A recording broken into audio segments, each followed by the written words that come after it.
Mark, you heavily criticised my joke on the Renfield episode, so I've done what you told me to do. I've returned to my own wheelhouse. I instantly regret asking you to do that. Oh, good. What do you call a group of people who believe in the devil? I don't know. What do you call a group of people that believe in the devil? Christians. That is so basic and so lame at the same time. I know, which is why I come with double jokes this week. So we're going to have one more dig at religion and then we're going to rock on. What kind of meat does a Catholic priest eat on Fridays? I don't think you should say the answer to this joke. None. Well, that's a better direction than where I thought it was going, I'll be honest. My Dixie Rex. Guess we're ready for the show then. The writing is atrocious. Not a single joke come even close to remotely landing or being funny. Get a little bit of gasoline. I'ma make it burn. I'ma make it burn. I'ma make it burn. I'ma make it burn. I don't know why, but that is extremely interesting to me. I'm into that kind of thing. Get to the chopper. Sorry. I feel like we're so spoiled by the internet these days. Thankfully, this does wrap up quite quickly. Step back. You're gonna fuck up in a minute. I'm gonna set your place on fire. Let's get higher. How do you know about these people? And what the fuck is this pattern? This effect made me want to die. This couldn't make its mind up on what it wanted to be. Get a little bit of gasoline. I'ma make it burn. I'ma make it burn. Let's go. I'ma make it burn. I'ma make it burn. Hello and welcome to the home of horror movie reviews, run and controlled by you, the listeners. My name is Scott. And my name is Mark. And we are your host each and every week as we take you through new releases and older horror movies. If this is your first time listening, we give a detailed run through of the movie, sharing our thoughts and opinions along the way. We then slip into facts, thoughts, and before giving roundups, we get all of your input as well, and our all-important scores. Mark scores out of 5 because he's weird, and I score out of 10 because I'm normal. I think you're wrong. I think you've got that the wrong way around. Surely, like, when you rate a hotel or you rate a breakfast or when you... I don't know why I immediately went to rating breakfast then. But either way, you give it like a 5-star, don't you? Do you rate many breakfasts? No, but that would be an interesting Instagram account. That would be I'd be so obese. Because I'd have to post daily like I do now, and I'd be having daily breakfasts. Do you not eat breakfast daily? No. I don't mean like fried breakfast. I just mean general breakfast. No. No, I don't eat that. Unless I'm saying it so disappointingly, like sort your life out. I don't eat breakfast ever. Unless you class an energy drink and a toke on my vape pen as breakfast, then no, I don't have breakfast every day. No, I wake up, I have a cup of tea, and then I don't eat until 12 o'clock. Yeah, so unhealthy. We are the poster boy for not being healthy. I just don't have time in the morning to be that organised. And my wife, she is full on. She'll get up and she'll have like avocado on toast with like egg and stuff like that. And it looks amazing, but I'm like, I just want to go back to bed. That looks like so much effort. See, Lisa will sit there and have breakfast, and the kids will have breakfast, and I'll just sit there in the corner with my energy drink and just quietly sip it. You shouldn't be doing that at that time in the morning. That's how I start my day. But we'll talk about the energy drink later when we talk about our sponsors. We've literally just had a conversation before we came on the air about you having a heart attack, and now you just revealed your morning diet. This may come sooner than you think. If I'm going to go, I'm going to go with a smile on my face and energy in my veins. We are joined regularly by guests. We have quizzes and play games, which we're actually going to do later. We're going to play a game. And Mark, it is a game, not a quiz, so don't panic. It's all right. I feel like I'm championing all angles at the moment. Quizzes, games. I'm remaining undefeated, or at least semi-undefeated. You've got a semi? No. I mean, like I'm doing all right. Yeah. In terms of the quizzes recently. Yeah, you are. This show is interactive, and if you want to get involved, there's lots of ways you can do it. It's really simple. Just by following us on Instagram at YouRunPodcast, you can vote for the movies every week. We do a poll every Monday. You can send us an email not at YouRunPodcast. You can send us an email at yourunpodcast@gmail.com, and I won't. Mark will read that on the air. And we've got our very first one. So, Yay! Mark, who's emailed us?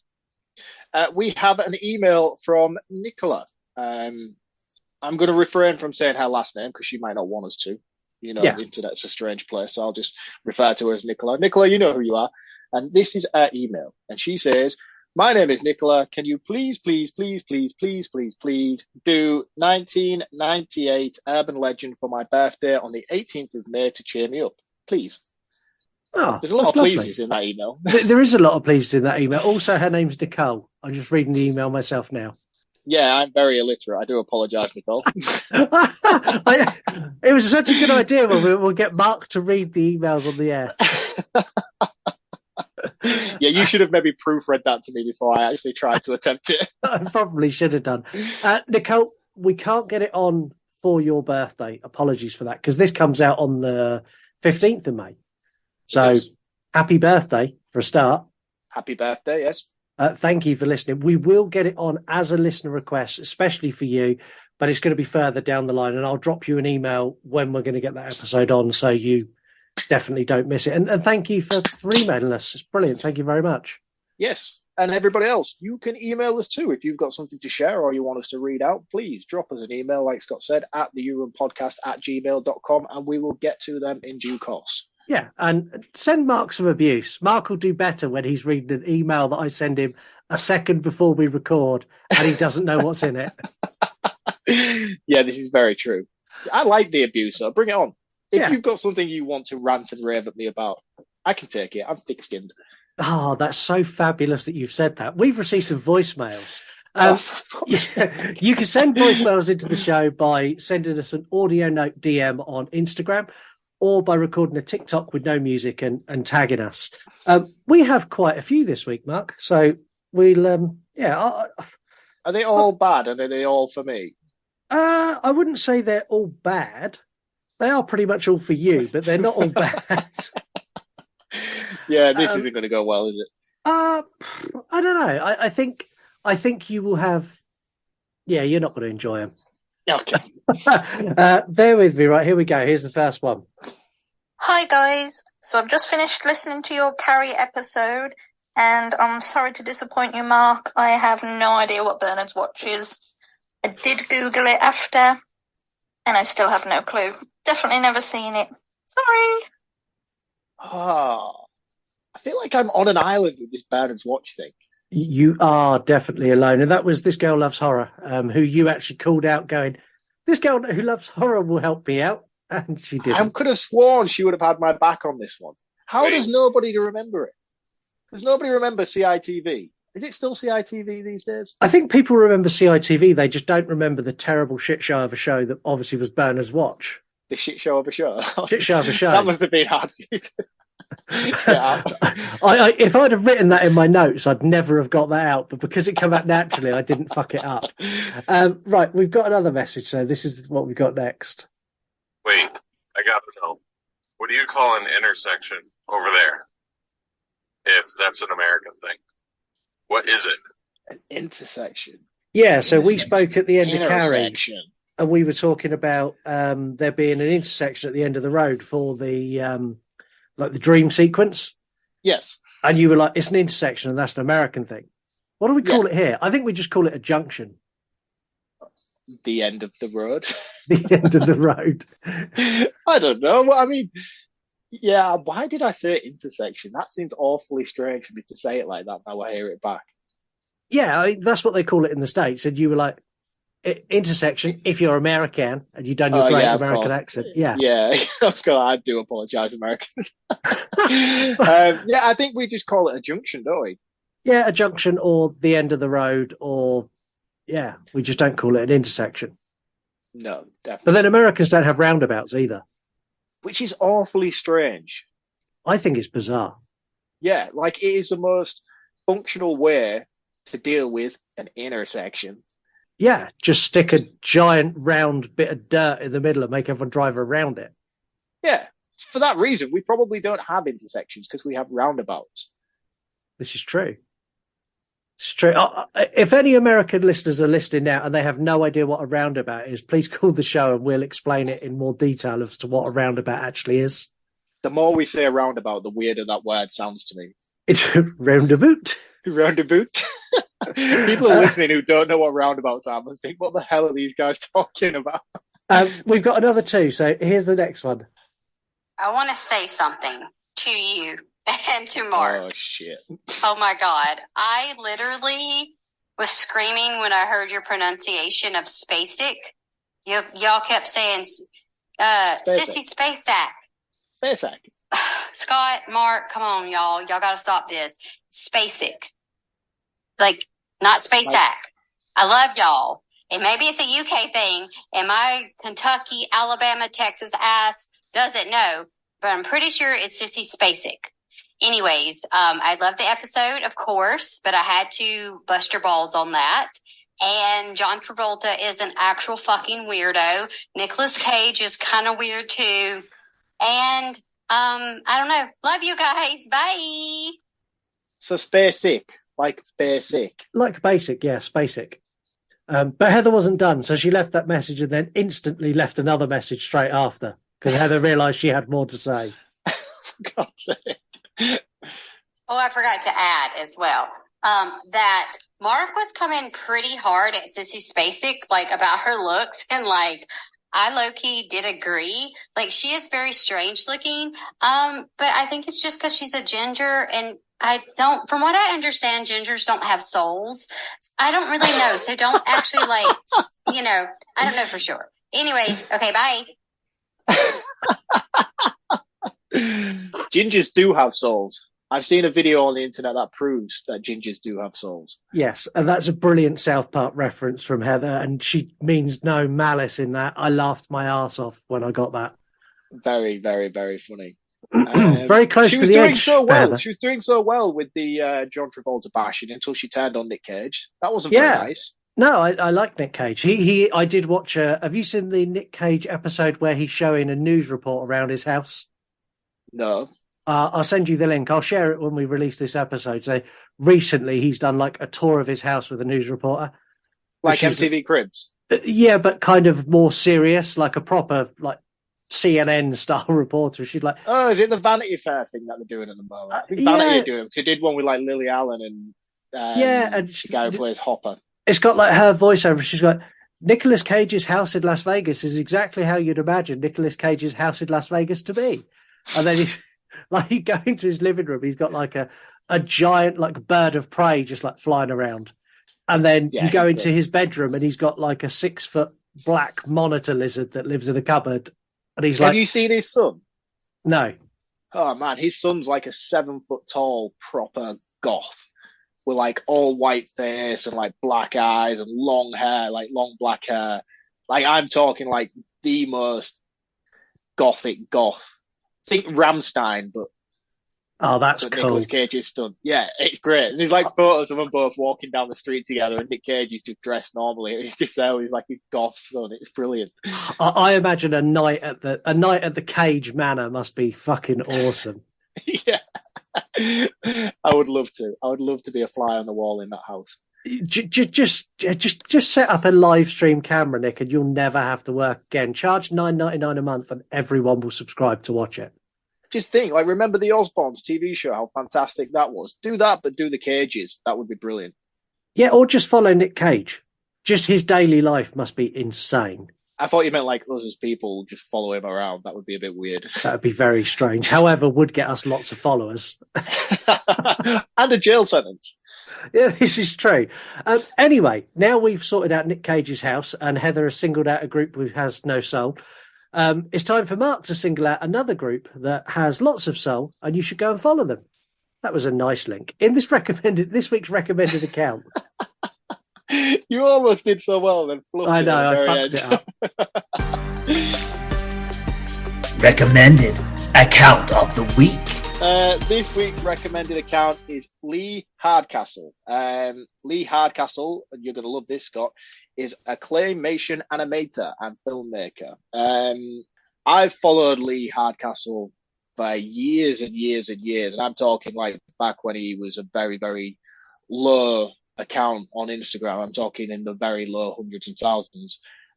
He's a bit of a phenomenon now. He does like skits for Adult Swim and things like that. I'm telling you about this account, but the chances are you will have probably already seen some of his work.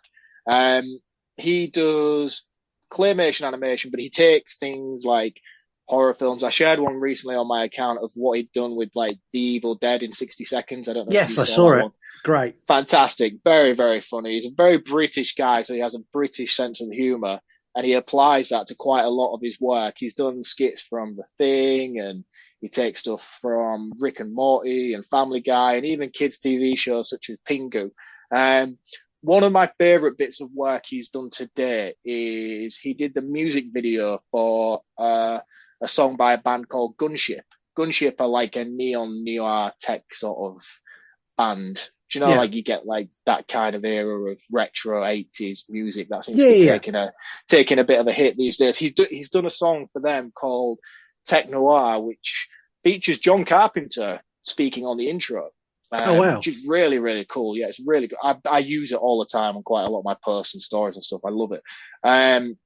But on that video, it's really cool. It's like a claymation animation story where the guy starts off and then it's all like VHS tapes, and he puts the VHS tapes into the TV, and then it like starts playing skits from like Terminator, but then he gets dragged into it, and then he starts getting involved in that film. I'm sure I've shared it with you years ago. I have seen it. Phenomenal music video. So for those of you who haven't seen any of this stuff, go and type in on YouTube now, Gunship Tech Noir. It's got John Carpenter's intro, and then the video is phenomenal, as well as the song as well. It also has Charlie from Busted singing the chorus, which, by the way, if you don't know Charlie from Busted, he is a lot better than Busted. He has some really cool bands and stuff under his belt. I'm going way off track with this right now, but Lee Hardcastle on Instagram, fantastic, fantastic artist and claymation animator. Check him out, like him, share his stuff, let him know the Your Room podcast sent you. And this is an account that I feel like everybody will benefit from and bring a little bit of joy into your life on a daily basis. So please go and enjoy it. Yeah, and this is one that when you shared the Evil Dead skit, I followed them just off the back of you sharing it, just because I saw it and went, that's so cool. Yeah. Really, really clever stuff. Really clever. And the amount of work, as much as I bash on stop motion in movies, this kind of stop motion works because it is purposely built just to be that. Yeah, and the thing is as well, I don't want to undermine his craft in any way, but the way he does it and stylizes it is like, it's not like the Aardman level of the standard of like your Wallace and Gromits and your Chicken Run. It's like he's just done it in his basement, and for that reason alone, it looks even better because of the quality of it. Yeah, and it's purposeful as well. You can tell it's not done by mistake. No. It's got that B movie level undertone to it purposefully, and it's fantastic stuff. It really, really is. And I've seen the guy do quite a lot of interviews and YouTube stuff, and like I say, I followed him back in the day when he was really, really small fish, and he's a very down to earth dude. And just check him out. I think you'd all appreciate the stuff that he's sharing at the moment. Yeah. Pre-warning, this episode has got no chance of being on the rails. It started off the rails and it's remaining there, so strap in. This week is a new release, and we discuss yet again how the franchise has produced not only a banger, but another demon who is hot as fuck. Oh my God, she's hot. It released kinks that I haven't seen in my body since 2013. Dude, it's you true. Need help. You need help, man. You need help. Honestly, I wasn't this aroused of watching a horror movie since 2013. It's shocking. Moving out of the forest into a tower block, expect a book, blood, and to my shock horror, a fucking cheese grater. Yeah. Today is the turn of Lee Cronin to go all Deadite, and we review Evil Dead Rise. Bum, bum, bum. I leave that in every week now. Do you actually? Yeah. Here's the trailer.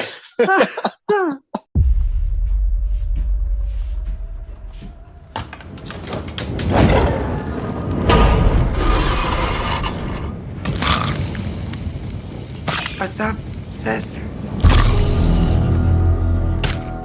I had the most beautiful dream. It was the perfect day. And all I could think about was how much I wanted to cut you all open and then climb inside your bodies so that we could stay one happy family.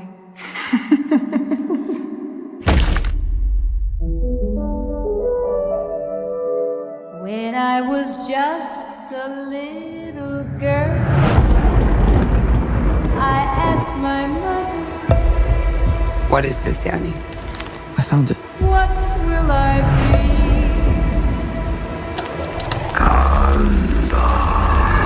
Will I be pretty? Will I be rich? Here's what she said to me. Open up now. You don't look so good, Mom. Nothing a big old kiss from you won't fix.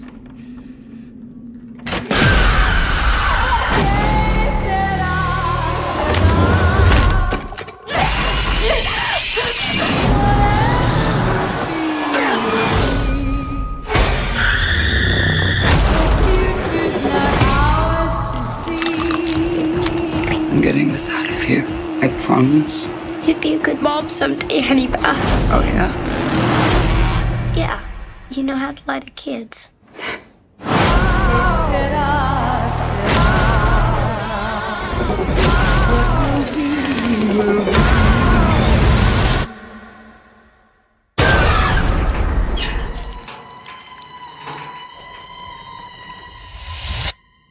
Mom? Mommy's with the maggots now.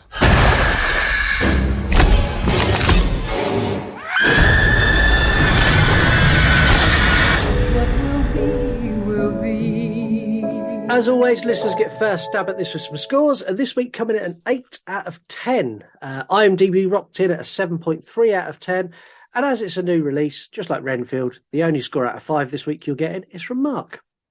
The only one that matters. Just recycling gags from last week now. Well, I don't know. Everything seems the same. We're on a roll. It's a format. I'm sticking with it. Yeah, we're doing good. As we said last week, we'd give a full run through of this, and we're going to go straight into that right now. I've got to say, the opening credit scene gave me huge Jumanji vibes right at the very beginning, where they're coming through the trees and like the names are popping up. I was expecting like Jack Black or The Rock just to pop out of the bush. Yeah, and it was weirdly like 3D, even though this film wasn't in 3D.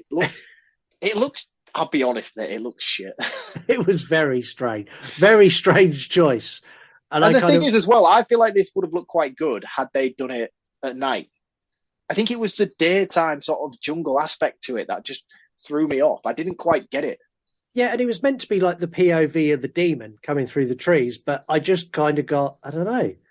It just looked so computer generated that it didn't have that Raimi aesthetic to it.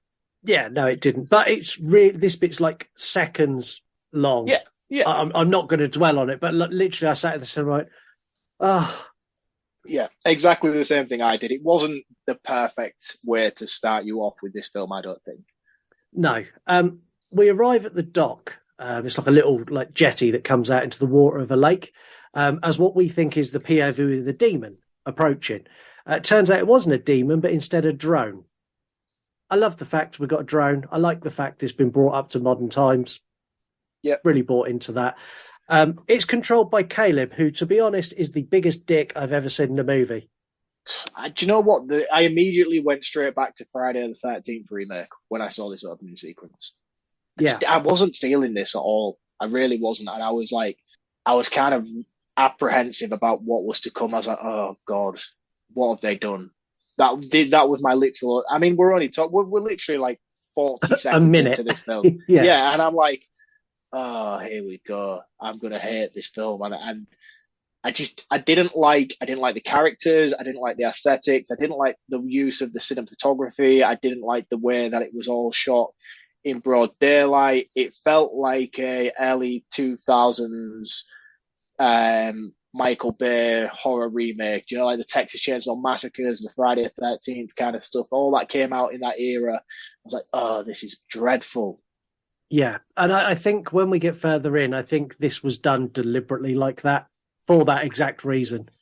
This whole opening is to lull you into a sense of going, oh, you arseholes. Oh, you arseholes. And then when you get to the bit later, you go, okay.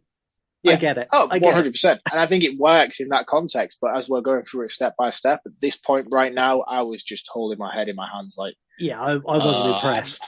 I was at the point where I was like, I'm ready to get up and leave, I think. Yeah. So he tries to scare a girl who sat on the dock, nearly hitting her in the head with a drone. He then burps, and he then says that it wouldn't have been a clean decapitation anyway because the blades aren't strong enough. I was like, you are a prick. I dislike you a lot. He was speaking the truth.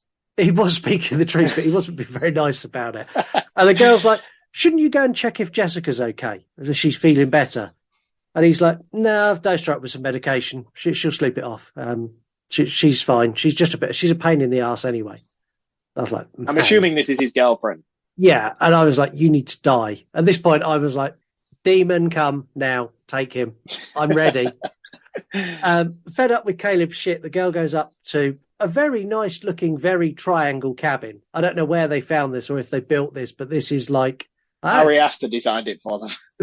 Very much just a triangle block in the middle of nowhere. Yeah, this is straight out of Midsummer. Yeah. Or Midsommar. Midsommar. Voice message about that.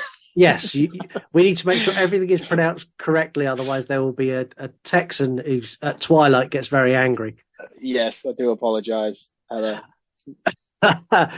girl goes in and calls out to Jessica before going into the bedroom to check on her. So Jessica's on the bed. She's kind of unresponsive and she's mumbling and she's a bit out of it. Looks like she's all drugged up. The girl says if she doesn't wake up soon, she might be forced to kill her meat puppet boyfriend. And I smiled straight away because that's how the Deadites refer to humans as meat puppets. I was like, yeah, okay, like that. We also find out that all of Jessica's other friends didn't turn up to the cabin and it's only the three of them that went. Yeah. The girl takes a sit at the end of the bed and she starts to read a book.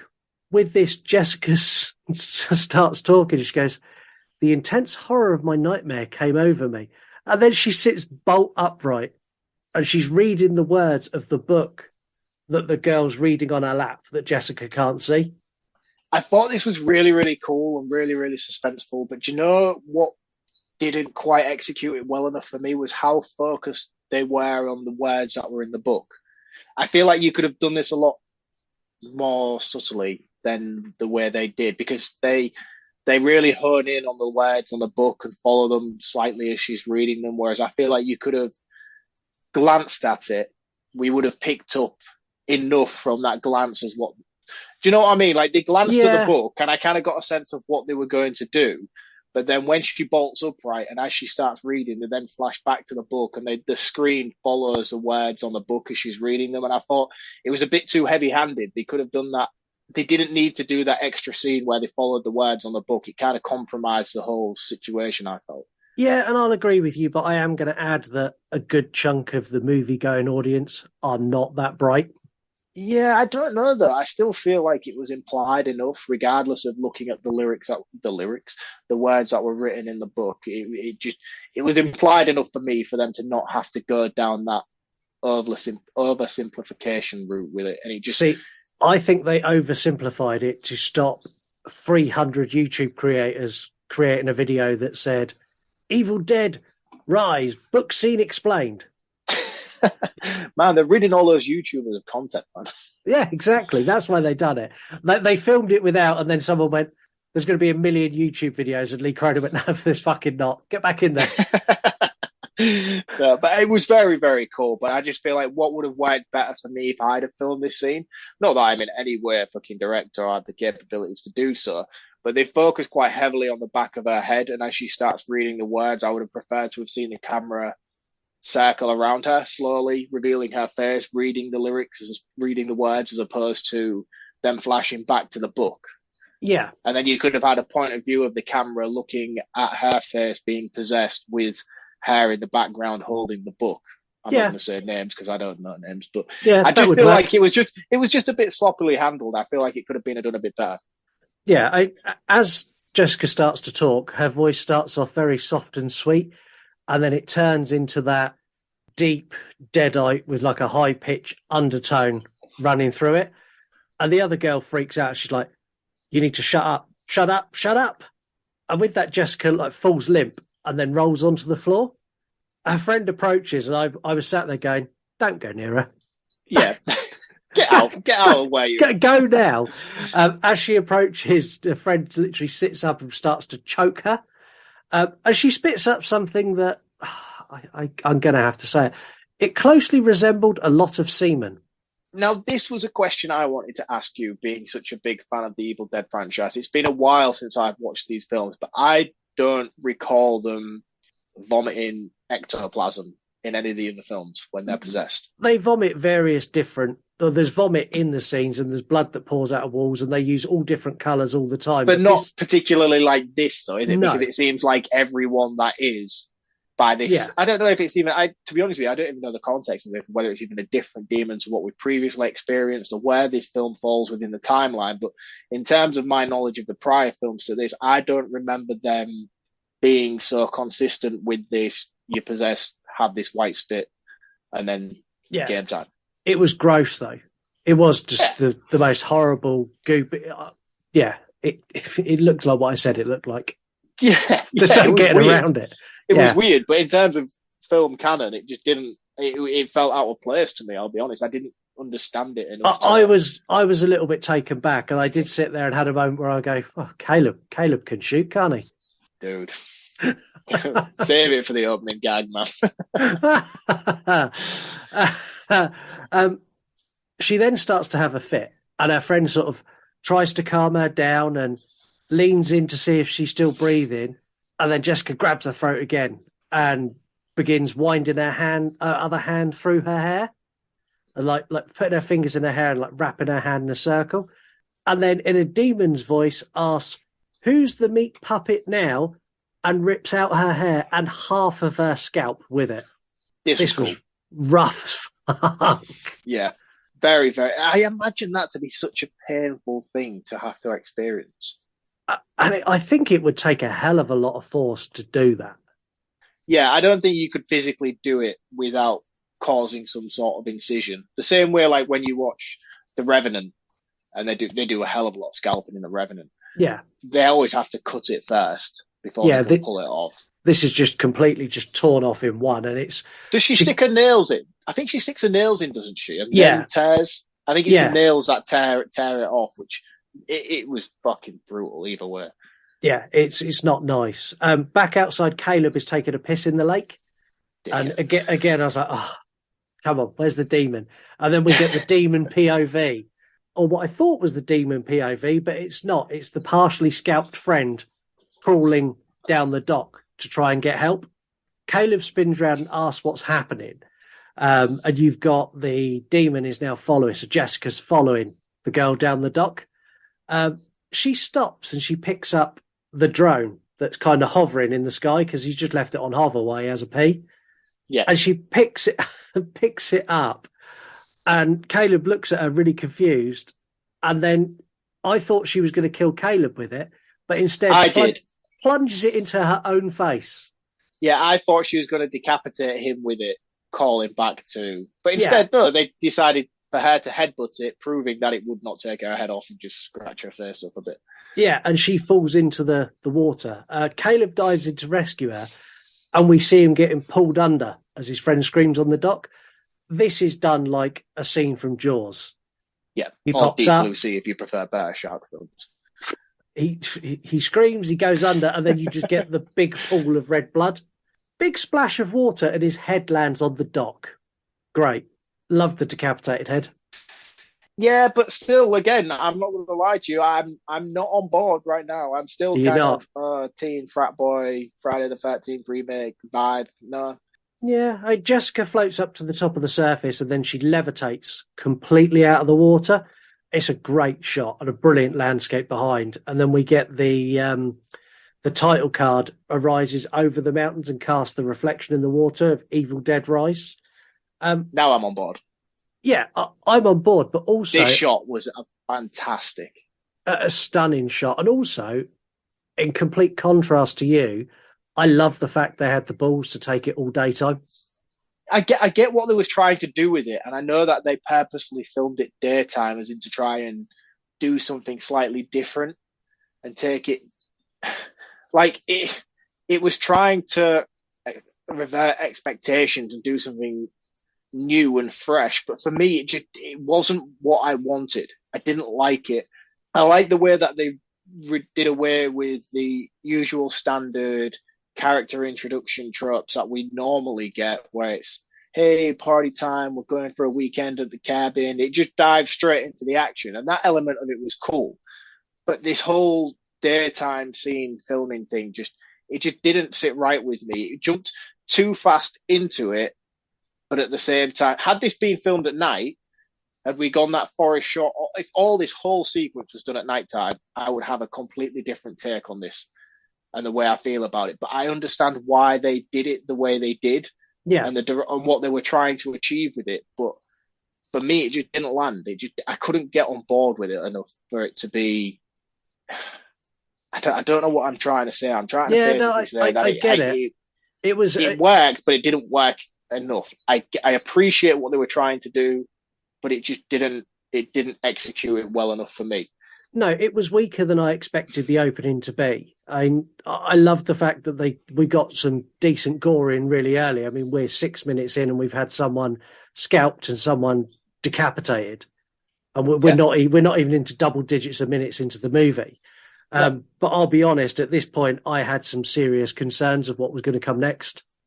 Yeah, I did too. I was concerned for what this film was going to continue on being, and because we've had such high expectations for this film since it was announced, and I think since 2013, really, everybody's been wanting this and wanting something new to come from it within the same sort of vein of what Fede Alvarez did in 2013.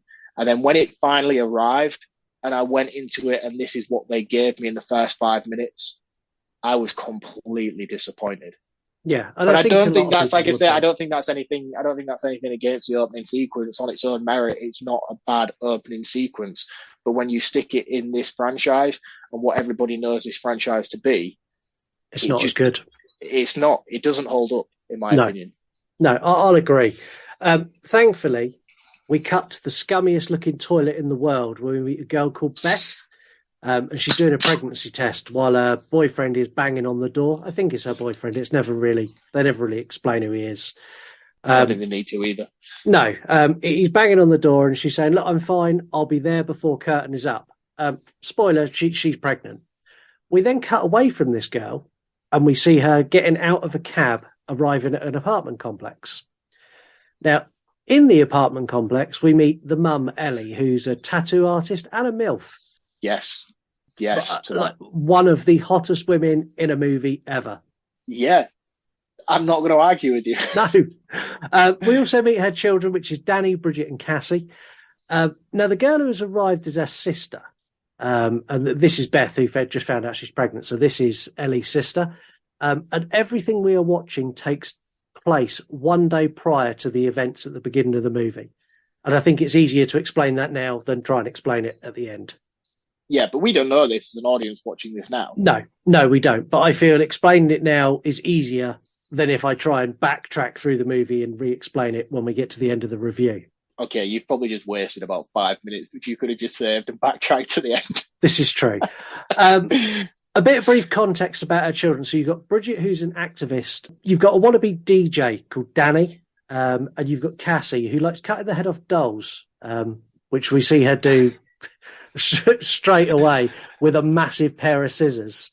Her mum shouts out, like, you better not have my scissors. And Cassie's like, no, I've not seen them. And we see her slide them under a chair. Which obviously we know is going to come back around again later on. As soon as I saw her do it, I was like, they're killing someone later. Exactly. Well done, well placed. We get a ring at the door and we meet me and you as children. Knock on the door. One boy says to Bridget, Bridget's basically tells Bridget that his mum's at work and does she want to come over and watch all the Freddy movies in a row? And the other boy chimes in, even the shitty ones. To which the older boy goes, there are no shitty ones. And I laughed a lot because this 100% would be you and me as children. Yeah, but also they're talking about the Jason movies and not the Freddy movies. Oh, was it Fred? I thought it was Freddy movies. Are you sure? No, I'm 100%. I'm 100. I'm now you say it. I'm not as confident as I was before I made that statement, but I'm pretty sure they are talking about the Jason movies. I'm sure it's in fact, Freddy. I'm 100% sure it's Jason. If anyone watched this movie and paid attention, please let us know what they're talking about. I'm sure it was Jason because that's what made it even funnier to me. Because I know Freddy has a rough patch, but Jason has some serious rough patches. Yeah. Because I thought they were going to. Because immediately I thought, oh God, please mention Jason Goes to Manhattan. Because I thought that was going to be his response. See, I thought what I would have liked him to have done here was gone with Halloween because that would have been hilarious. Well, yeah, but then there is no bad movies in Halloween, so that statement wouldn't have worked in the context of this film. Anyway, moving on. The boy invites Bridget over, saying that his mum's not there, so she can come and join this excellent horror movie marathon, whatever movie they're watching. And she's like, in your dreams, and closes the door. And instantly I was like, it actually was my childhood. It's very accurate. I love the way that he tries to go back to the door and you see him through the peephole knocking or going to knock, but then like bottles it and walks off. He goes to knock and then goes, I don't want to get rejected twice in a day. We'll just go watch a horror movie. Bridget watches them walk away through the peephole as Cassie approaches her and says her boyfriends are weirdos. Cassie is also wearing a mop on her head, which I found hilarious. I don't know why this tickled me so much, but it genuinely made me burst out laughing. No. I get your level of humour. I understand why this worked for you. It was very good. Anyway, this leads to Cassie and Bridget effectively fighting in the only way that siblings can, which is incredibly aggressive with nothing held back. Cassie's mop gets broken and Bridget runs for her life. Bear in mind, Cassie's about 7 and Bridget's about 15. And she hides in Danny's bedroom, who's just in the zone DJing. Yeah. So before we go any further, can I bring up the topic of children actors in horror movies and where you stand on them and how you feel about them in this film in particular? I have no issue with children in horror movies, and I have no issue with them doing some what appears to be some horrific things on the screen, as long as what the other side of the screen is very grounded in reality and very child friendly. And the child is very aware of what they're part of. Yeah, you took that a lot deeper than I was expecting you to. I was more referring to the fact of the capabilities of their acting. But now you mention it, yeah, shit, they've gone through some fucking horrific things in this film. They have, and to be fair, all of them in this are great. Yeah, Danny wasn't as strong as I felt he should have been. I think if we had to narrow it down between the three, I feel like he was certainly the weakest. Yeah, I think so. But he, again, wasn't weak by any stretch, just the weakest of the three. No, but I think it's maybe because everybody else, especially Cassie in particular, and Bridget are so strong. I feel like it kind of maybe overshadowed him a little bit more than he would have wanted. But usually it's very hit and miss for me when it comes to horror films and kid actors. I always find it tends to be one of my biggest gripes. Yeah, in terms of the convincing element of their performance. But here was just mind-blowing how well they convey their characters. Yeah, and with kid actors, you're right. It goes one way or the other. You either get Poltergeist or Danny Torrance level of fucking brilliance, or you Please don't tell me you're going to exclude Danny Harris from Halloween 4 in this statement. Or you get Daniel Harris. No, I'm kidding. or you get forgettable movie characters we don't even know because we can't remember their performances.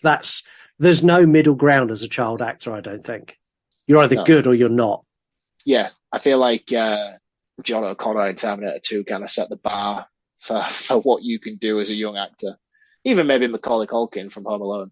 Yeah, there's some greats out there, but you remember the greats because of how much of a rarity it is to have. Yeah, them but the flip side of the coin, you don't remember the little kid who played Dennis the Menace. But that's a great film, by the way. It is, but he's not very good in it. No, he's not. He's not. Bless him. He's probably about 40 now, but bless him. He's probably older than I am. Bless him. Daddy tells Bridget to get out, and she's like, I can't. And at this point, Cassie's like trying to barge to get into the door because she's adamant she's going to kill her sister. While this is going on, Ellie, the mum, is washing her hair. and she hears the door go again. And she does something that happens in our house when me and Lisa are busy. She shouts for one of the kids to open the door, and they all ignore her. So she has to go and open the door, and she opens the door with a towel wrapped around her head, just got out of the shower. She finds that there's no one there, and then Beth jumps out and scares her. How much did you laugh when Ellie punched her in the face for it? Yeah, it tickled me, I'm not going to lie. She jumps out and goes, rah! And her reaction is fight. Just punch straight in the face. And I loved, they'd done such a good job of establishing their relationship literally from the off. From that scene, it's like Ellie asks her if she's been sleeping, says, you look like mum. To which Beth replies, well, it's better than looking like a tampon with a towel on my head. And I love the fact that they've got that instantly. I believe these are sisters. Yeah, and they look very similar. Very similar. That was a harder word than it needed to be to say. Yeah, they look very, very similar, and especially, not to jump the gun, but later on, when she's covered in blood, I could have sworn they were the same character. They look, I don't know whether the blood on her face highlighted her features, but they look like they could be blood relatives. Yeah, casting done a great job with these two.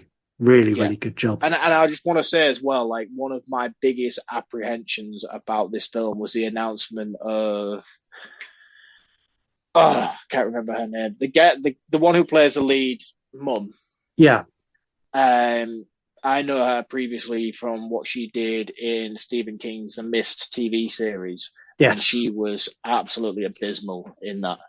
And when they announced that she was going to be the lead character in Evil Dead Rise, I was like, oh no, this is not good. This is not a good casting. But and I've said it on numerous news weeks every time it's come up that we've talked about Evil Dead Rise. I have panned her and criticized her. And if you are listening, not that you probably are, but if you are listening, lady whose name I don't know, Alyssa something, yeah. I am extremely, extremely sorry for doubting your capabilities, because you are phenomenal. Yeah, she absolutely knocked it out of the park. And I'll be honest, I remember you slagging her off on news. And I remembered when I was sat in the cinema, and when it gets into it later, I sat there and kind of went, Of course it's probably in my notes further through where I've reached the point where I've gone, remind Mark what he said. We quickly find out that the building is being condemned, and rightly so. It's a shithole. It's being demolished in a month, and Ellie hasn't found a new place to stay. We get a scene with the kids like catching up with their aunt and just sort of having that, how have you been? How was it on tour? And we meet one of my favourite characters, Starfany. Starfany, the doll on the broom handle. So the doll head from earlier has now been mounted on the end of the mop head, where it got broke. So it's got a sharp end on one end, doll head on the other, and she introduces it as Starfany. The reason she's got this is to scare off the ghost in the building. And Beth says, to also let us know that it's going to be used for a weapon later on. Yeah. And Beth says that ghosts aren't real. And it's a comment that as soon as you said it, I laughed and went, you're going to regret that in about 15 minutes. Are they ghosts? Kinda. Close as you get. Kind of. Yeah. Yeah, okay. Beth gives Cassie a bracelet, and she said it's only for badasses. To which Cassie repeats to her mum, goes, I've got this bracelet and it's only for badasses. And Ellie turns around to Beth and goes, do not indoctrinate my daughter into your groupie cult. I was like, oh, hold on, there's a bit of tension there. Yeah, major beef. Yeah. Beth continues her gifts as she pulls out a gift that's for their dad. And she's like, oh, look at this great gift I got your dad. And everything falls silent. And then Ellie steps in and goes, Danny, take my car, take your sisters and go get some pizza. And he's like, and she's like, now. I was like, oh, shit, it's about to go down. Ellie tells Beth that Dad left. He ran off. And Beth's like, why didn't you call me? She's like, I called you twice and left Twice messages. is not enough. I don't know. For that, I think that one voicemail for that is probably enough. I don't listen to voicemails. Do you listen to voicemails? No. No. If it's not in a text message, I'm not replying. So what you're saying is she should have texted? She should definitely have texted. Okay, fair enough. We also find out that he left 2.5 months ago, so it's not a recent thing. This is Beth- what I mean. He's left her 2.5 months ago, and she's called twice for support. Maybe she called twice, didn't get support, and thought, fuck you, I'll do it on my own. Well, I don't know, but she's obviously busy. You're not on the right side of this argument. No, because I am the other side of the argument. That's why. Yeah, you are. I'm the one frantically calling you needing help, and you're the one who just doesn't come back to me. No, of course not. No. I get the feeling that Beth is like a complete mess head when she's away. And I kind of liked the fact that mirrored the drug addict character we got in 2013, who's so self-centered and focused on herself. I liked that. And I'll be honest, I thought she was going to be the one who would get possessed because of that past. That's where I thought this was going. Yeah, but you see, again, Hollywood and its trailers, we kind of know where this is going, don't we? I didn't watch the trailer. Oh, well, good for you. You're a strong-willed man. I went into this blind, completely blind. That would have been a better experience. Yeah, it was interesting. Beth apologizes and says that she gets sucked in on tour sometimes. Ellie says, look, basically, I've kind of had enough of your shit. You can stay here tonight, and then tomorrow you need to pack your shit and get out because I need to pack and I need to move. We now see the kids getting back from getting pizza, and they park in the underground garage of the building. There's an earthquake, I think is the only way we can describe this. And just before the earthquake, we cut back to the bathroom where Beth is about to reveal to Ellie that she needs her help because she's fucked up again. And she's just about to reveal the pregnancy. And then the earthquake strikes. So you've got the two sisters upstairs I think they're on the 14th floor. Yeah. And then the kids down in the basement of the building. Yeah. After the shaking has stopped, there's a big crack that's formed in the ground. And Danny goes to investigate. The hole leads to an old bank vault because you find out earlier in some of the exposition that the building used to be an old bank and that there's a vault underneath. Danny doesn't hesitate and climbs down into the hole. He is actually Mark. Oh, man, yeah. I'd have been in there quicker than he was. I was like, what are you wasting time for? Literally, he looked down, shone the torch from his phone, and then he was down the hole. And I'm like, why? Why, Mark? Why are you doing it to me? In the hole, he finds some vinyl. What would you call them? They're not vinyl tapes. Some vinyls. Record. Yeah, some vinyl records. That's it. Why did you struggle so much with that? I don't know. I haven't had vinyls for quite some time. I know, but surely basic grammar would help you out in that situation. Just basic names of things would help. Yeah. He hears some noises, and this kind of leads him down further. We get a statue that falls and causes a bit of a jump scare that, I'll be honest, got me. I didn't see that coming, made me jump. Yeah, it got me as well. He then continues to investigate, discovering another hole in the wall. And in this wall, he finds a book wrapped basically in cloth. And he takes this, and he takes the records, and he climbs back out of the hole. Why? Why would you take this shit out of the... I don't get it. Because it could be worth some money, man. It could. And also, you would want to know what it was. Yeah, I'm just not that curious. Dude, why? Be more curious. Be more curious about things. Honestly, I would have looked at that hole and gone, no, pass. Back upstairs. That hole could change your life. It could kill me. It could, but it could also change it drastically better. You could be like a millionaire from what you've done. That book could be like the Tutankhamun of things. It's not far off, to be fair. No, it's not. It's not. Back up in the room, Ellie is frantic, trying to get hold of her kids on the mobile, and her neighbour Gabe turns up. Ellie asks if she could borrow his car, and he's like, "No, look, I'll take you to look for the kids." He goes off to his room, and they all come out into the hall. And this is where we meet Crazy Cat Neighbour. I like him. He's hilarious. Yeah. He's weird, but this is what happens when you own cats, people. Yeah, he comes out and he starts talking to Beth, and she's like, "Oh, hi, I'm Beth. I'm Ellie's sister." He's going, "Oh, you're the groupie." I was like, "Brilliant." And then literally, and you can see when he turns and she looks, he's like, "Oh, I really shouldn't have told him that." Yeah, and then he's like, "Oh yeah, sometimes you might hear my cat and the ducks. Gets out sometimes." Anyway, got to go. And then he goes back in his apartment. Okay. It was just, I'll be honest with you, mate. At this point, I was like, there are so many unnecessary exposition drops where it's like, ooh, look, there's a cat in the vent. Remember that. It's going to be important later. Ooh, there's scissors under the bed. Remember that. It's going to be important later.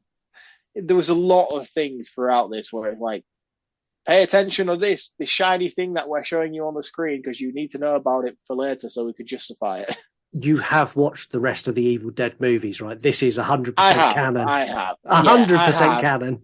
I know, and I'm being overly critical over something that didn't necessarily bother me. It wasn't something that I was like, oh God, this is fucking annoying. It was just, when you're watching it, you can't help but feel like, okay, that's important. Oh, okay, yeah, you're mentioning that because we need to be aware of that. Instead of doing it in a way, it just felt very on the nose, I'll be honest. Okay, I liked it. Yeah, but you would. Yeah, this is true. The kids arrive in the elevator, to which getting told off by their mum. She's like, why are you using the elevator in an earthquake? You know to take the stairs. It's like, come on. 2 seconds ago, she has a point, though. She does, but like 2 seconds ago, she was worried that they may all be dead. Now they're alive, and she's still telling them off. It's like, cut them a bit of slack. Come on. Mums be mums. This is true. We cut to later that night as Ellie starts to pack, and Danny and Bridget start to examine what we now know is the Necronomicon. Danny's asking his sister, he's like, do you think it's worth anything Mum could do with the extra money? And Bridget's like, well, I doubt Mum would like anything that's any money that's come from stolen goods. Danny defends his position brilliantly. He's like, it's not stolen. It's probably been locked down there for years. To which Bridget, very clever girl, comes back with, when weird shit is locked away for many, many years, it's probably for a good reason, Danny. Yeah. Yeah. Danny tries to open the book, and I love this. He can't. What do you think of the look of the new Necronomicon, by the way? I thought it looked outstanding. I thought it was really, really cool. I love the teeth on the side. Yeah, I thought that was a really nice touch, the fact that he couldn't just open it. But I have questions. Okay. Why are they always so different every time? There's multiple Necronomicons, not the same book. Right. Are they ever the same book? No. So in Evil Dead 1 and Evil Dead 2, the different books are the same book? They're the same book. And then But they look different. But they look different. That was budget issues. When he goes into Army of Darkness, there's 3 books. Yeah. All on the stool. But only one of them's a real book, is that right? Or are they all real books? They're all, but he's only one he was looking for. But allegedly there's 4, I believe. There's 4 copies of the Necronomicon. Each of one is different. The 3 that are in the Army of Darkness, is one of them the one that ends up in the cabin in Evil Dead 1 and 2? Yes, one of those ends up in the cabin, and one of those is the books from the 2013. This allegedly is a new book. This is a new book to the canon. Yeah, so they have 4. And is there any justification of where this has come from, and does it have any relevance to the previous books? Is there a library full of Necronomicons, or are we just supposed to just digest the fact that these just turn up randomly? No, allegedly there's 4. Apparently there is some kind of canon backplot that's been explained somewhere in a DVD extra or something, and they're all linked to different time periods. Right. Which opens up the possibility of sequels doing not necessarily time travel, but maybe having the next movie set in the 50s or the next movie set in the 90s or whatever. Right, okay. But yeah, there's 4. It can be. It's one of those, if you dive too deep into any lore of any horror movie, you'll get swallowed. Yeah, and I don't think the intention is to think too much about it. No, it's an Evil Dead movie. And yeah, it's a Necronomicon. End of. It's here. And it's here because we need it to be. Evil book has arrived. That's as far as you need to think. Yeah, okay. I shouldn't have gone down that road with it. Apologies. That's fine. Danny tries opening it. He can't. He cuts his finger on one of the teeth that sort of holds the book shut, and he drips blood onto the book of the cover. As he does, the teeth on the book open. I love this. So he has to blood sacrifice to make the book open up. Yeah, it was really, really cool. I like the way that the effects on it as well as the blood sort of seeps in and soaks into the leather cover. Yeah, it looks really cool. Yeah, he opens it. which again, if I just dripped blood on something and teeth opened, I probably wouldn't have opened it. He flicks through the pages for a while before Bridget slams it shut, saying you need to go and put it back. And they agree that he's going to do that, but he can't do it tonight because Mum won't let him out. He's going to do it first thing in the morning. One of the things I live for and live by, always have, is don't do something tomorrow that you can do today. And if Danny lived by this too, this would have been a completely different movie. This movie would have ended now. Yeah, it would have been a very good movie, though, wouldn't it? That would have been a shit movie. We cut to bath time with Cassie and Aunt Beth. Cassie's a weird kid. I like her, but she's very odd. So she comes in like in a bathing suit and goggles. And Beth's like, why you got goggles on? She's like, I need to check there's no sea creatures in the bath because when I went to the beach once, I nearly got stung by a jellyfish. This scene reminded me of Big Daddy, where he comes in dressed as Scuba Steve. Yeah, very much so. Beth's like, okay, well, I don't think there's anything in. She puts her hand in, and then she does the thing that we've all done as a parent, where we go, it's got us. And Cassie freaks, and then all of a sudden Beth starts holding her stomach because she's obviously having some sort of pain.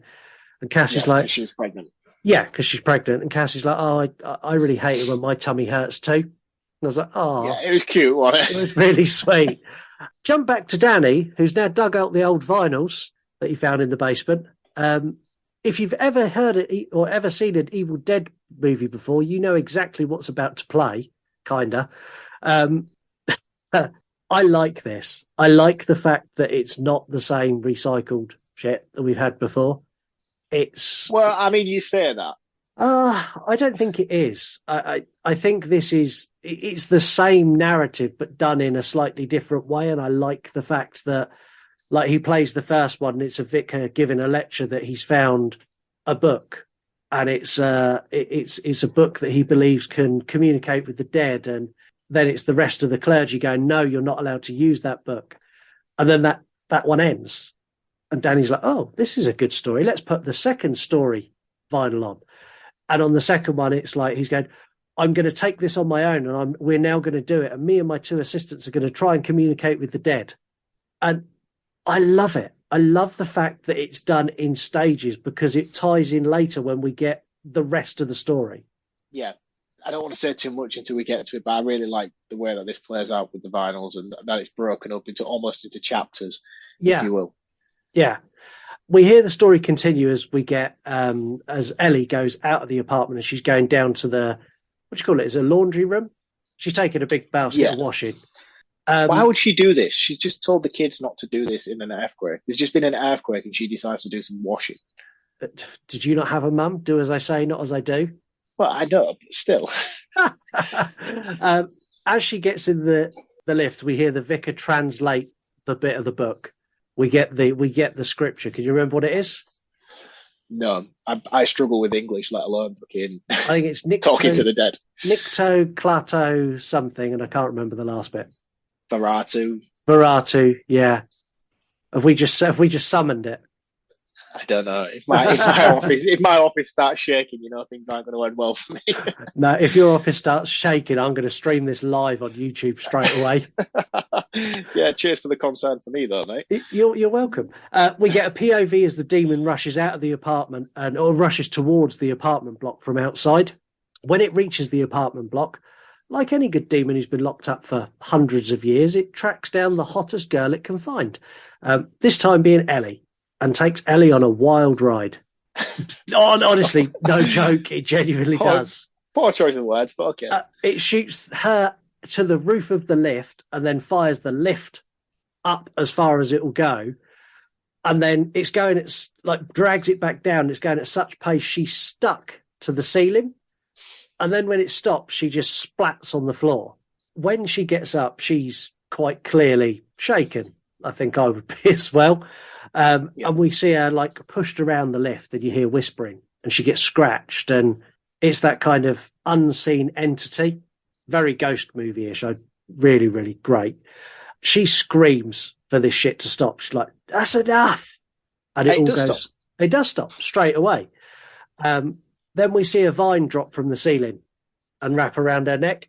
Where did you think this was going to go? I 100% thought this was going the route that other movies had in the past, and I was thankful that it didn't. It did, but the Vines did not get rapey on screen this time. No, and I think it was the right call to make. Anyone who knows the Evil Dead franchise knew exactly what was happening. We didn't need to see it for a third time. No, I agree. And I think it was handled in a way that was done suggestively enough. Well, it wasn't even suggestive because it doesn't happen at all. There's no suggestion towards it at all. But it did happen. I know it happened. I'm an Evil Dead fan. I know that tree got all up in... That's what I'm saying. Yeah, you kind of know based on previous films how the execution plays out and how this sort of, not necessarily takes over, but based on our previous experience with the franchise, you know what this is trying to insinuate without insinuating it enough to make the audience feel uncomfortable. There isn't a particular scene in this where you're like, oh, that's uncomfortable. Like, it's not. But I think, again, like, it's done well enough that because you know this franchise, the fact that it didn't do it almost made you be like, oh, don't do it. And then when it didn't, you're like, thank God for that. Yeah, it was weird. It was weird, wasn't it, to see? Because you're kind of expecting something that doesn't happen. Yeah, I was like, oh, no, didn't happen. And then in my head, I went, it did. We just didn't have to watch it this time. Thank you, Lee Cronin. I didn't want to watch it again. I like the way that they use electrical cables as well from the elevator, as opposed to tree vines, tree vines and stuff. It was really clever, and even though it was like CGI effects and stuff, I think it still played out pretty well. Yeah, and to be fair, the CGI in this is a little bit overused, but it's used in the right places. Yeah, Ellie screams as this happens, and you're outside of the lift, and all of the power in the apartment goes off. The kids and Beth realise that Ellie's been gone for quite a while, and they go and light lots of candles. When she comes back, to say she's not herself, I think is an understatement. She's still hot, but in like a more creepy Deadite kind of way. I'm going to ask you now from this point on to tread very carefully with your weird obsession with this lady, because she is now dead, and you know that is a crime. This is true. Yeah, she's still hot. She's still walking and talking, and she's hot. I just don't want you to incriminate either of us. We're in this together, and I don't want to go down with you. Okay, fair enough. She stumbles into the kitchen, and she places a pan on the stove and switches on the gas. She kind of starts to cook some eggs. Kind of. This is what my wife cooks like. Is this what you cook at home? This is why I cook at home. She kind of smashes about 15 eggs into the pan, shells and all, and then kind of shuffles it around a bit. Beth's like, what's up? And Ellie says that she had a dream that they were all in the forest and it was the perfect day. And she couldn't get over how much she wanted to cut everyone open, climb inside of each other so they could all be one happy family. Oh, very weird. But also comes full circle. Yeah, Ellie has a moment of clarity where she goes, sort of before dropping to the floor and crawling really strangely across, she turns around and goes, do not let it take my children. And I was like, oh. It was very eerie, wasn't it? Very, because she's sort of all weird and deadite, and then her face changes ever so slightly. She's like, don't let it get my kids. And then with that, she kind of like arches over and like almost scurries across the kitchen floor. It was almost like she was strong enough to have that moment. Yeah. You know, she was strong enough to defeat it within that moment to get those last breath of don't let it take my kids, which I feel like was a very important scene based on how involved the kids become. Yeah. Like it shows you that she is a loving mother, loving enough that she can fight this for that brief enough moment to say, and like it is a brief enough moment where she defeats it to be able to have the final say almost. But what she does say refers to her kids and how they are now the important thing. Is like whatever happens, make sure they are not help me, not save me. Yeah, save them. Save them, yeah. And I thought that was really, really important to use that. Yeah, the addition of kids in this and the family element really upped the stakes a lot. The original trilogy we had Ash, and at the end of the day, he's a guy, and yeah, as great as he is, do I really care if he dies? Probably not that much. No. 2013, we had a recovering drug addict and a couple of our dopey mates. Did I really care if they died? No. No. Add 3 small children to the mix, and it just got a whole lot scarier. And the thing is, as well, for that reason alone, I was quite apprehensive about how far they were going to go with this. Immediately, as soon as we were introduced to these characters, like, well, they're not going to kill kids. Yeah. They're not going to hurt kids. So this is going to be quite limited on the bloodshed. Yeah. But we'll get there. Yeah. Yeah. I think the director heard everyone saying that when he announced a family and then just chuckled to himself. Ellie passes out on the floor, and Beth and Danny try getting her to help. She's like, they try to pick her up and get her out of the apartment because they think she's just had some kind of seizure or there's something wrong with her. They can't get out the lift because the lift isn't working, and also the stairs are now out of commission because they've all been damaged in the earthquake. And I like the fact that they trapped them on that floor. Yeah. They can't go anywhere, and they're all, that everything's playing out on that floor now. Yeah. I wish that it kind of brings back the whole confined cabin element of it, but more updated. And how did you feel about the overall shift? Because this is the first time we've stepped away, barring the tragic Army of Darkness entry. How did you feel about this being set away from the cabin in the wood tropes? I didn't. I think had they let this spread out into like other rooms and other floors and out onto the streets, had they let this spill out everywhere, I wouldn't have liked it. I like the fact they changed the location and then locked all the doors. So it's still a cabin. However you cut it, it's exactly the same as it is in the others. We're just in a slightly different setting. We're in an apartment building instead of a cabin. Just give them different stuff to look at. Every time I was watching this and every scene, I was like, oh, this is like Wreck. This is like Wreck. I love Wreck. Wreck is one of the greatest found footage films ever made. And every time there were certain scenes and certain elements to it, I was like, oh, it's just like Wreck. This is so cool. I love this apartment setting. For me, it was so refreshing to have this set where they decided to set it. And when it was first announced, I know there's a lot of people criticizing it and being like, oh, God, yeah, you're taking it to the city. This is not Evil Dead. Blah, blah, blah. Oh, I was one of them. Internet trolls, go fuck off yourself. but like, it was better for me. It worked better and it was more relatable as well, I think. Yeah, I liked it. I can't say that I didn't. I had real reservations about how they would control something that works in a contained setting in such an open plan, big city. And they handled it so well. Yeah. So well. They because they can't get out, Beth takes her sister into the neighbour's apartment, Crazy Catman. And they lay her out on one of the beds. To clarify, Ellie has now passed away at this point. And to avoid any confusion, hottest corpse on the block. Fact. I've warned you. I don't want to go down with it. You mentioned to take him to Crazy Cat Ladies. Cat Ladies, sorry. Catman's apartment, yeah. Sorry, Catman. Cat Ladies. Catman D. I thought they kept her in her own apartment and put her in her own bed. Oh, they might do, but Crazy Catman is there.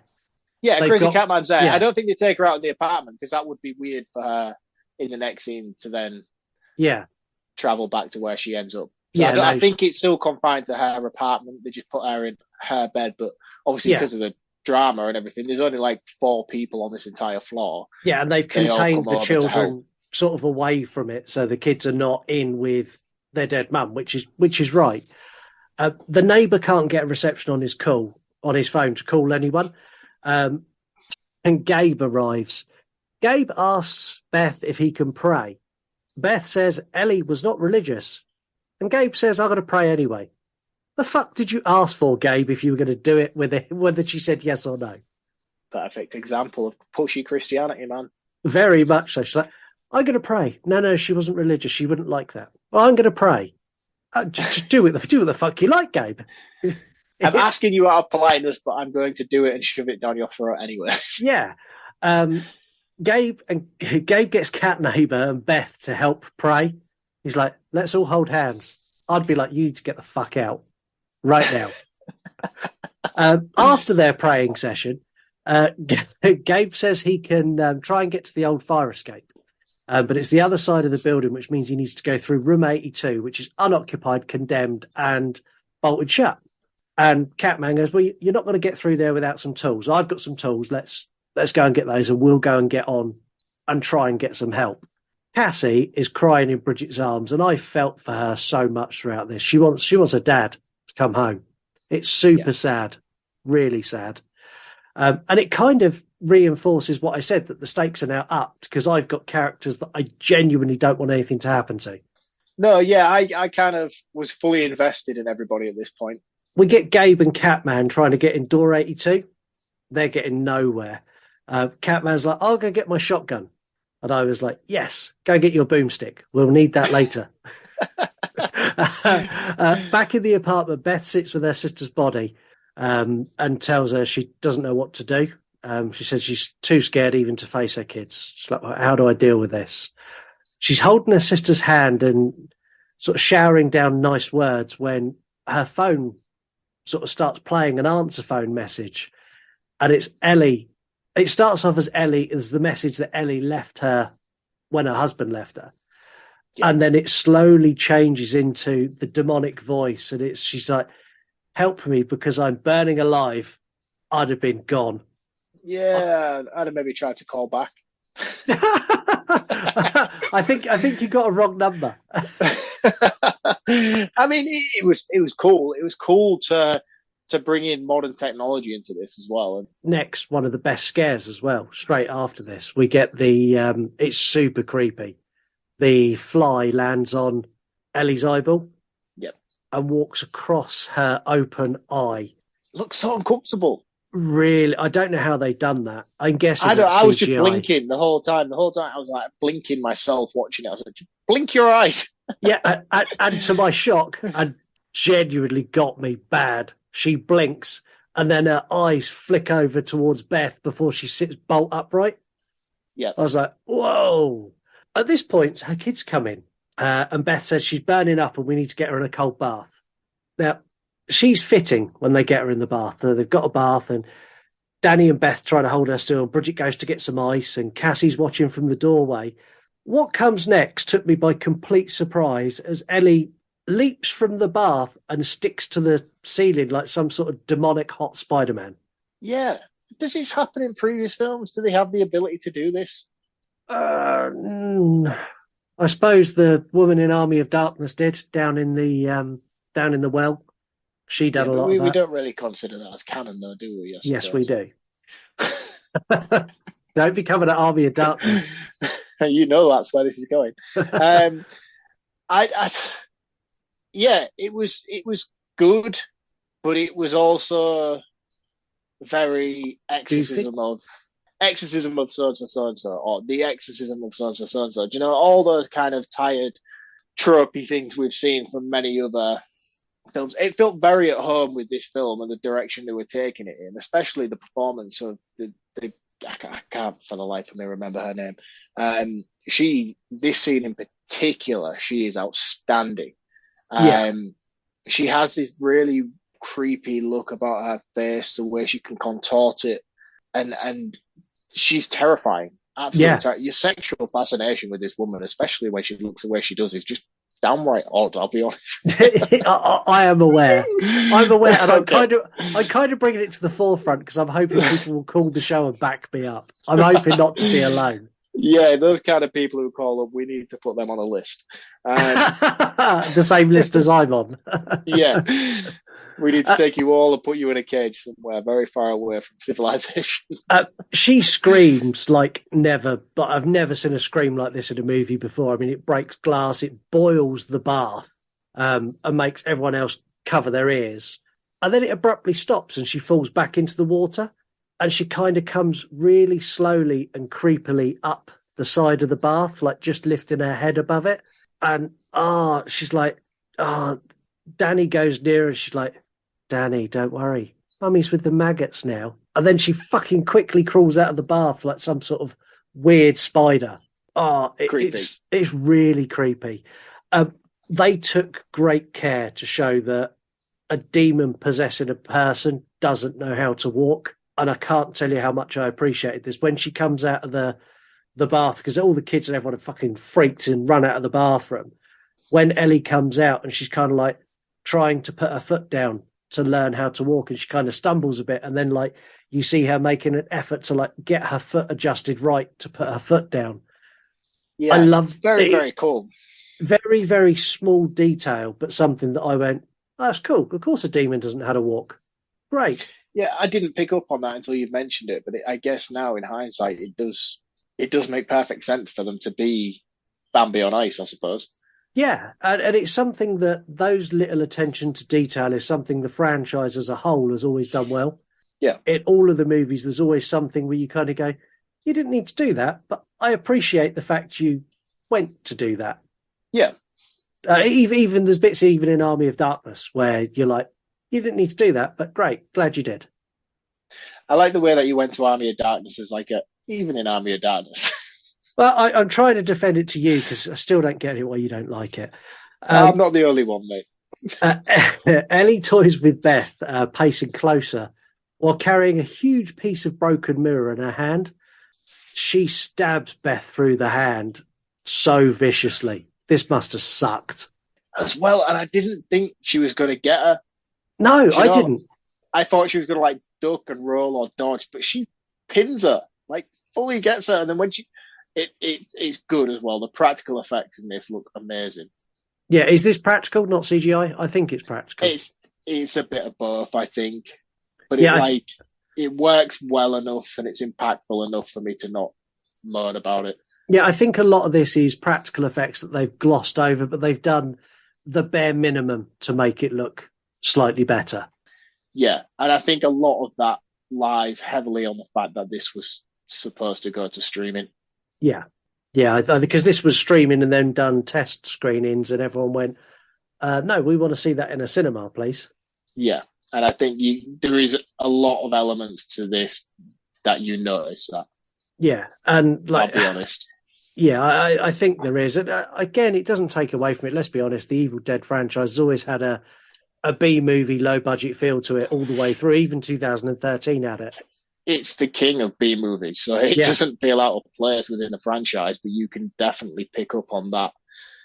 This wasn't necessarily an all-expenses-paid direct-to-cinema movie. You can tell that it was meant for streaming services. Yeah, the sequel to this will be an all-expenses-paid, however much money you want, you can have it movie. Yeah, I mean, for example, you can put this and stack this up against Evil Dead 2013, and you could definitely notice the difference between the two in terms of standards and quality. Not to take anything away from this film, but what I'm saying is if you compare them on a critical level, you can certainly see those differences and those contrasting elements that separate the two. Yeah, and that you in terms of that one was definitely meant for cinema and that one was, this was, but now it's not. We're going to actually amplify it and gloss over things, and we'll have to make that look better in post. And I don't knock it for that. It's not at all. I still think it's solid. It is very, very solid, and the stuff that they've done and the stuff that there's parts of this where you can clearly see that they've thought, oh shit, no, this is going to cinema now, so we need to make that look better. And I think that's where the CGI effects come into play. Yeah, I think that's where they've put most of their, it's going to cinema now, let's throw some more budget at it. Yeah. We'll have to do all in post because we filmed this a year and a half ago. Yeah, and it's too expensive to get everyone back for reshoots, so we'll just gloss over it as we do. Yeah, and they've done a good job of doing that, an exceptionally good job of doing that. But you can certainly notice where they have and they haven't done those touch-ups, I think. Yeah, and this scene that comes next, I think, is one of the best scenes in it. This kind of bit where all the kids realise that shit is wrong. Bridget screams at her mum to stop, and when Ellie's looking away, Beth falls down and she's looking away from Bridget, and in a really soft mum voice, she goes, "Look, it's not your fault, but please explain what's happening to me." And then as she turns round, she just changes like demonic again. She's like, I'm so pleased I'm free from all you titty-sucking parasites. I'm a bad man because I laughed in the cinema. I was the only one who laughed. I laughed, I'll be honest with you. Ellie now lunges at Bridget, pinning her to the floor as she grabs her tattoo gun. She tattoos her own face and then tries to tattoo Bridget's eye and kind of can't quite get it and like tattoos across her face. I knew though at this point, I knew this was where Bridget was done for. Yeah, I did. As soon as she tattooed herself, I was like, you're in trouble. Yeah. Spreading as well, but that just kind of brings into question of how this does spread. Blood transfer. He fucking kind of dampened my whole build-up. Well, I was going for a conversation about it, and he's like, yeah, blood. All right, let's move on. Right, now we've cleared that up. Anyway, continue. So this transmits very similar to an STD through body fluid transfer. No, I picked up on that immediately, though. As soon as she cut her own face, and then it was like that build-up where she had it above her eye, and I was like, oh, no, don't touch it, don't touch it, don't touch it. And she just caught her cheek, and I was like, oh, Bridget. Yeah. Bye-bye. Yeah, and it just keeps getting creepier. So she's like trying to lean into Bridget, and at this point, like all of her mouth is like blackened up, and her tongue's black, and she's like, give me a kiss. And I was like, oh, and she gets really close. I was like, oh, my God, is she actually going to get a kiss? And then thankfully, Danny comes in and wraps a chair around his mum's head to get her off. And again, like we've mentioned about how these characters are built up and the dynamic between them all is so close. When you see certain scenes like this play out, like you have to remember that that's his mum. And even though she's possessed, that must be really difficult for him to have to do that. Yeah. And that doesn't let up throughout this full film. As it progresses and more characters become either possessed or involved, you always have in the back of your mind of that's your sister or that's your mum or it's very prevalent throughout of how close knit these aren't just fucking teenagers at a lake beach house kind of thing. It's a lot deeper and more grittier than that, and I think that's a big positive for this film. Yeah, I do. I think that's probably the biggest positive for this is that they upped it so much more by adding that family dynamic. I care about everyone here, from Ellie to Beth. I'll be honest, the only people I don't really care about is Catman and Gabe.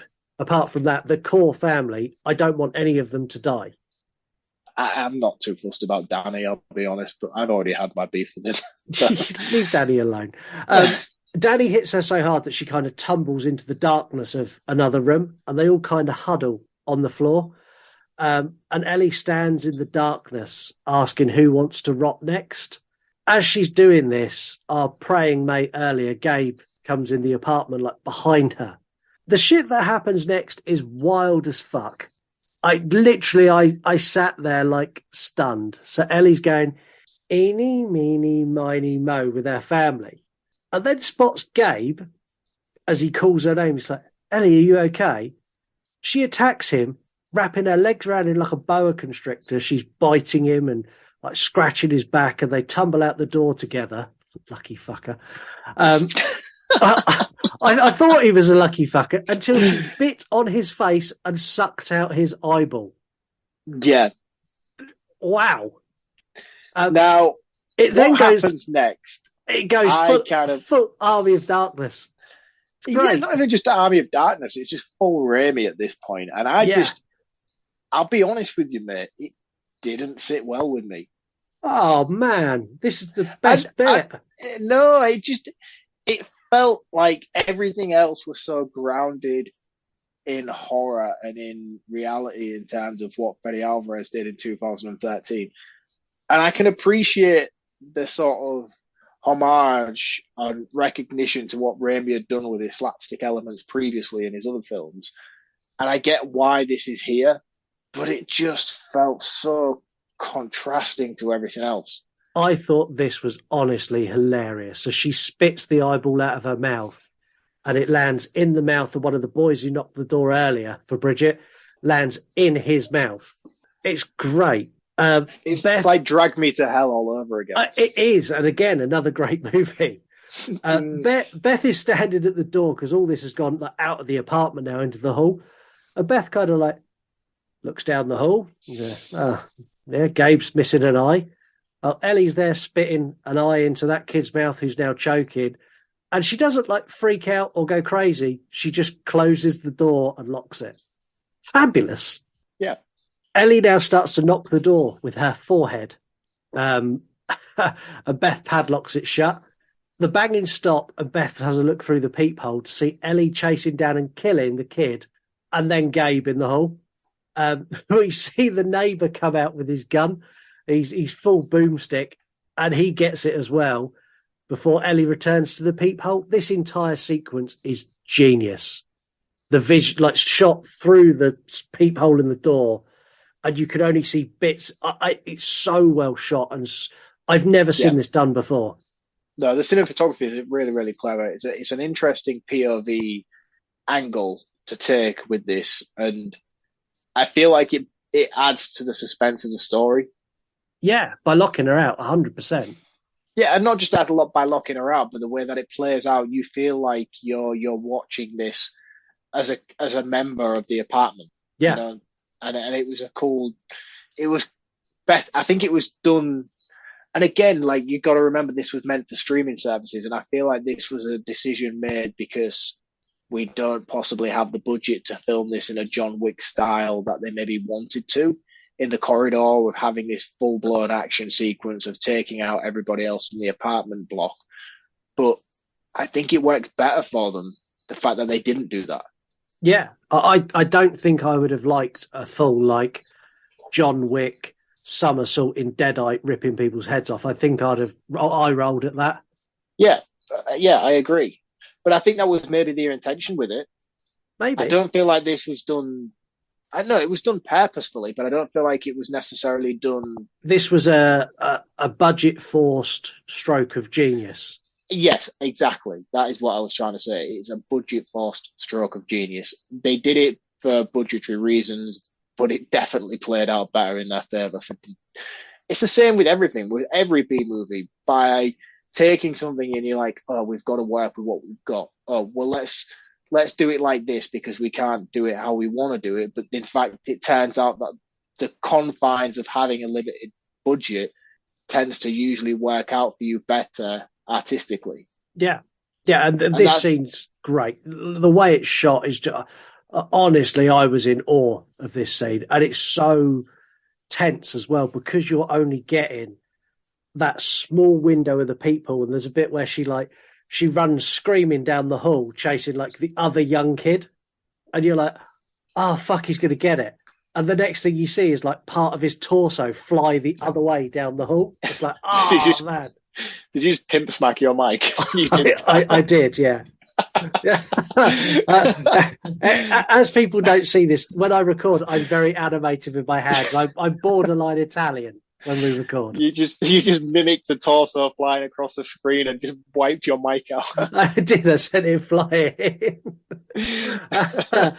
Back in the apartment, Beth goes to the window and screams for help.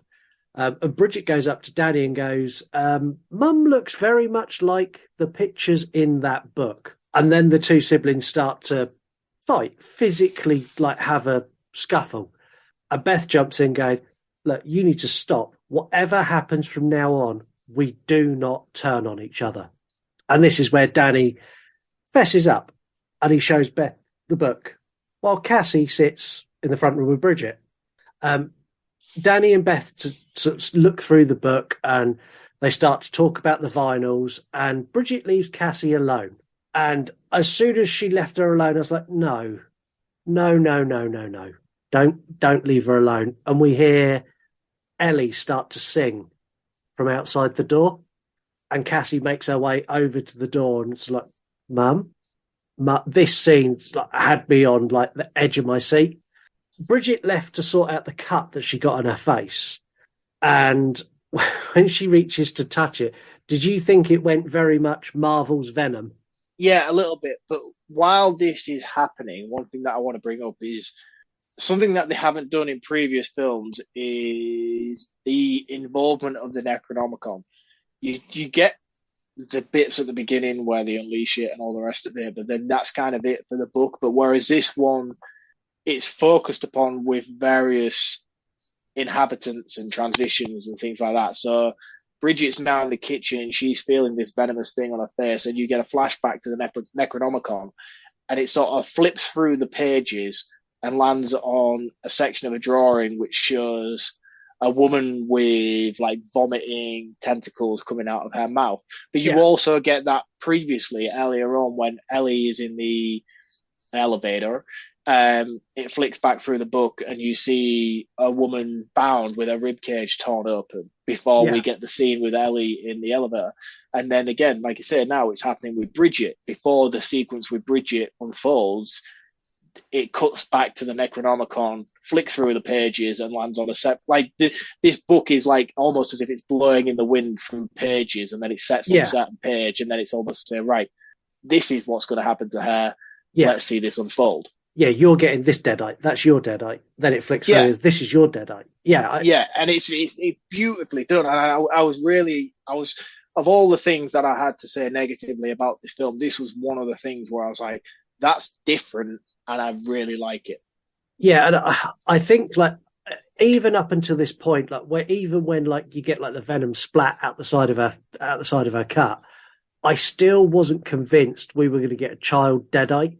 And it wasn't until it flicks back to the book that I kind of went, fuck, they're going to do it. And like my excitement as a horror fan going, we're going to get a child deadite. This is going to be fucking awesome. I was like bouncing in my seat. I was so excited of what they could potentially do with this, because kids are scary.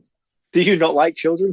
No, but you'll attest to this. Children are at times terrifying. Like they're a horror movie in their own right. Yeah, like they'll wake you up in the middle of the night, and they don't wake you up. They do worse things than that. Yeah, but they don't wake you up by saying anything. You wake up and go, feels like there's someone here. And then you roll over and your child's face is like a third of an inch from your nose. And they're like, I need a drink. And then it takes you like 2.5 hours to go back to sleep because your heart is in your mouth for the next hour. We have a baby gate up on Margot's bedroom. And she'll do this thing where she'll like wake up. Bear in mind, like she goes to bed at like 6, 7 o'clock at night, and then we'll go downstairs and watch telly or whatever, or we'll just chill downstairs. But like our bathrooms upstairs, we don't have a downstairs bathroom. So if I need to go to the toilet in the middle of the night, not necessarily early in the morning of the night, but just in the night in general, I'll like pause the telly and I'll go upstairs, and she'll sometimes just be stood at the baby gate, but she hasn't made a sound. I don't know if she's been there for hours or 10 minutes or 30 seconds, but I'll walk up casually whistling to myself to go for a wee, and I'll just turn and there's just a demon child stood at the gate like, Daddy, and I'm like, fucking hell are you doing there? Kids, genuinely, if you haven't got kids are the most terrifying thing to have in your home. And they really are. Kids, good for you. Well done. You can go to the pub whenever you want with no worries.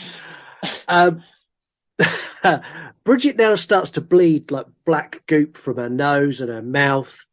And Cassie, who's still on her own, has gone and got a chair so she could see through the peephole. When she looks through the peephole, Ellie approaches the door and says, look, Mummy's okay now. She wasn't feeling very well, but it's okay. I've spoken to Daddy and he's here too. And we're all going to get back together and we're all going to be one big happy family. And I was like, don't open that fucking door. Do not open that door. Whatever you do, do not open that door. And like you see her reach for it and it cuts away. It goes back to Bridget. Oh. Yeah, I really like the scene with Ellie outside and Cassie at the door. Because Ellie's sort of like sat on the floor cross-legged. And then when Cassie comes to the door and starts talking to her, you see her sort of like almost jump like a jack in the box up to her feet. And she starts singing like some sort of lullaby to her, and then they're having this conversation, and you can see the power of the Deadites through this conversation and the way that she undermines the child by using the conversation of reigniting the relationship with her father, and the same way we all do as parents. And you tell your kids, "Oh, you go to bed now, and we'll get you ice cream tomorrow," and that kind of thing. And you can see that sort of undermining nature from the Deadites in this scene. I'm like, oh, that is so clever. Yeah, because I do that as a parent.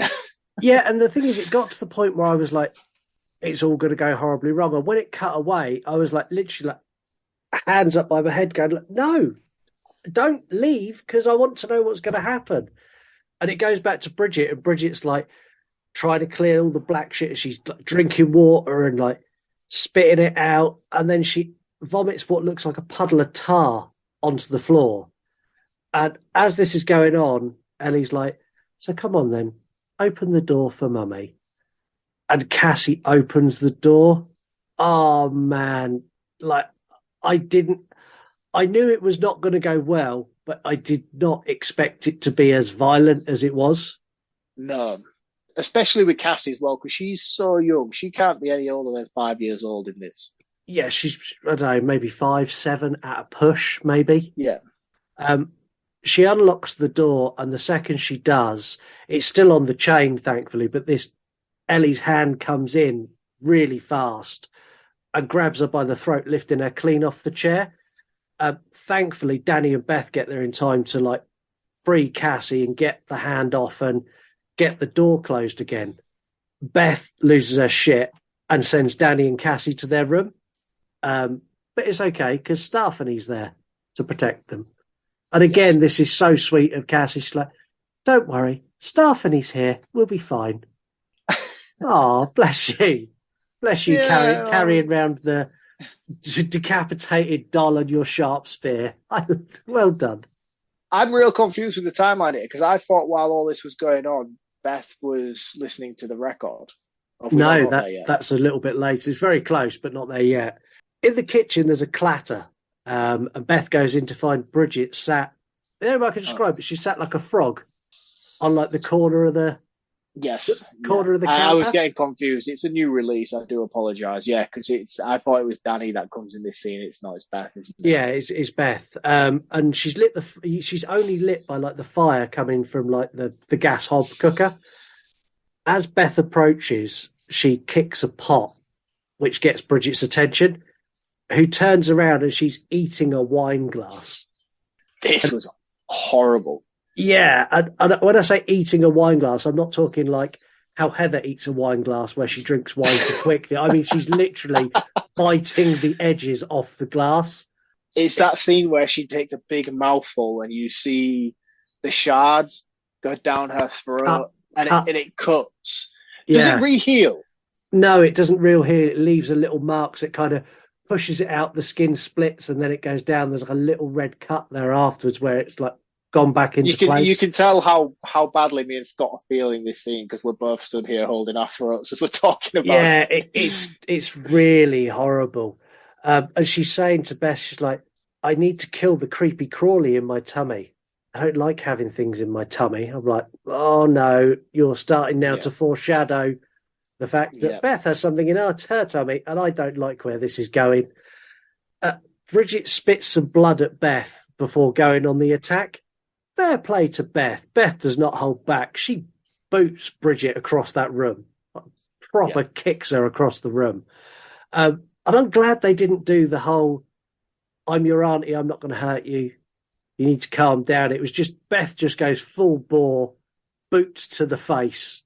You stay away from me. Yeah, I like the way that as soon they as a unit, they all soon realise that once you are taken, you are no longer who you were before. Yeah, and there's no hesitation. It didn't do her any good, though, because the demon attacks in the most horrific and disgusting way ever. Beth tries to scramble away, and Bridget grabs her leg to pull her back. She then picks up a cheese grater off the floor and runs it down the back of her calf. Oh, awful. Now, I have some things I want to say about this scene, and this scene is graphic and you feel it. You feel every second of it. Yeah. But it's short and it's brief and it's not lingered on that long. No. But the internet has gone wild about this. I think it's like the most graphic thing to feature in this film. I didn't think that for 1 second. There is a lot of stuff that happens in this film which is far worse, in my opinion, than what happens within this cheese grater scene. Yeah, and I'd agree. And I think everyone latched onto the cheese grater thing because when have you ever seen a cheese grater used as a violent weapon in a movie before? No, I get it, and I get it, and the fact that you see it and you see like the skin peel away from her calf, like grated cheese almost. But Yeah, it's just the way that everybody's rallied around this scene as if it's like the be all and end all. And to me, I think there is far superior moments of gore and violence in this film than. I mean, I thought particularly like the wine glass eating thing was much worse than this. yeah, I'll agree with you on that. And I think it's just because it is so unique and I think it caught everyone off guard, which is why everyone's gone wild for it. Yeah. I get it. It was just a personal thing where like I'd heard a lot of rumors about the cheese grater scene, and it's like when it actually finally came to it, I was just a bit underwhelmed by it. Yeah, and I like the fact that you say they don't linger on it. I mean, Beth literally picks up a pot off the floor and wraps it round Bridget's head twice straight away and knocks her out. It's like, it's not a case of, oh, I've been hit with a cheese grater, I better crawl away. It's like, did you just run a cheese grater down my leg? What have I got here I can smack you around the mouth with? One thing I want to ask you is, where did you sort of lie with your feelings towards the Deadites in this, in the look that they have? I quite like it. It's kind of still authentic, but brought up to a more modern standard. I can still see the very heavily overly make-upped Deadites that we had in the originals. I can still feel the Deadite sort of essence in them. They're just glossed up a little bit more, and I like it. They're very in keeping with what Freddy Alvarez did in 2013, aren't they? They're more in that vein than they are in the Raimi vein. Yeah, but you can still feel that Raimi vein running through it. It's still there. You can if you'd have told me Raimi had directed this, I would have believed you. You'd have believed it just from the eyeball spitting scene. To be fair, but no, it's clear that what's the name of the director of this one? Lee Cronin. Lee Cronin. Yeah, you can see he's clearly done his homework with this franchise. Yeah, he is a fan of the franchise without a doubt. At this point, I was expecting like a bit of a regrouping scene where like maybe they tie Bridget up, or maybe they kind of like all have a moment where they go, right, what are we going to do now? How fucking wrong was I? Danny enters the room as Bridget sits up like the Undertaker from old school WWE. She chases him into the bedroom and he's kind of like freaking out. And as she gets in there, she spots Cassie and immediately changes her focus and charges Cassie. Cassie knew what she was talking about. Stephanie was there to save the day. As she holds it up and it goes in Bridget's mouth and straight out the back of her head. Brutal kill. Absolutely brutal kill. Now, you would think that she'd be down now, like she stabs, she's down, she's out. No, she stumbles across to the middle of the room and pulls out the staff, then takes a couple of steps forward. And I had a moment where I'm like, fuck, how do you take her down? And then she fell dead to the floor. I was like, oh, I had a moment there going, shit, how are you going to deal with this? My anxiety was sky high. I don't get anxious in movies, but this, where she went after Cassie, I was like, oh my God. And then when Cassie stabbed, I was like, it's fine, sorted. And then when she kind of stops and like pulls it out, I'm like, there's no adult there. She hasn't got her staff anymore. She's going to die. It is very, very well done with the tension building. Yeah, very, very well done. Cassie asked Beth if it's a nightmare. And Beth said, but it's kind of like a nightmare. And Cassie asks if what happened to Mum and Bridget is going to happen to them. And Beth goes, no, I promise that's not going to happen. Cassie's a little legend. She's gone, you make a great parent. But would I? She's like, yeah, you know just how to lie to kids. Brilliant line. Brilliant line. And so accurate, because we all do. Oh, well, it's how I live my life these days. Yeah, literally, it's like okay, right, if you do this now, what we're going to do is we're going to do that. Yeah. And I will do that, but probably 2 days later when I'm reminded that I forgot to do that. My bargaining skills have amplified tenfold since having a child. I'm the mastermind of shit these days. I am really good at haggling, and that's all come from having children. Yeah, you have to learn. With older children, it's like, if there's a chore or something like mowing the lawn that I don't want to do, I have probably a 15-minute negotiation over fees, quality of work, duration of how long it will take them to do it. I had none of these skills before I had kids. It's like a job interview to get your grass cut. It's very much so.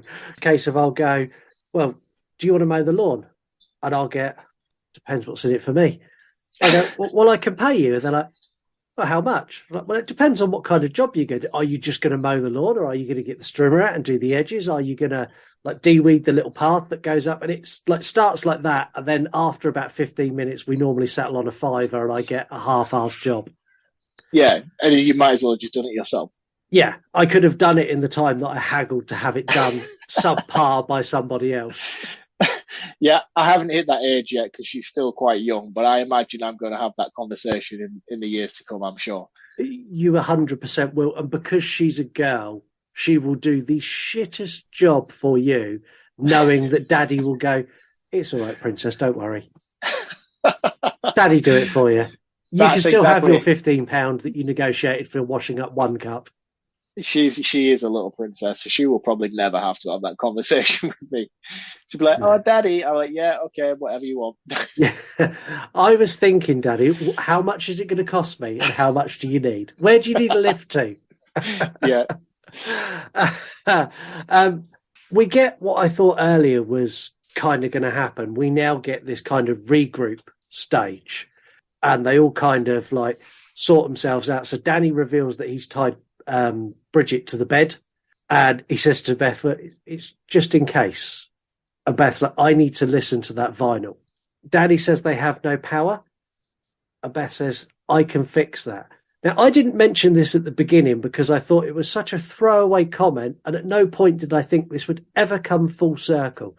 So when Beth is on tour, she's an audio technician. That's what she does.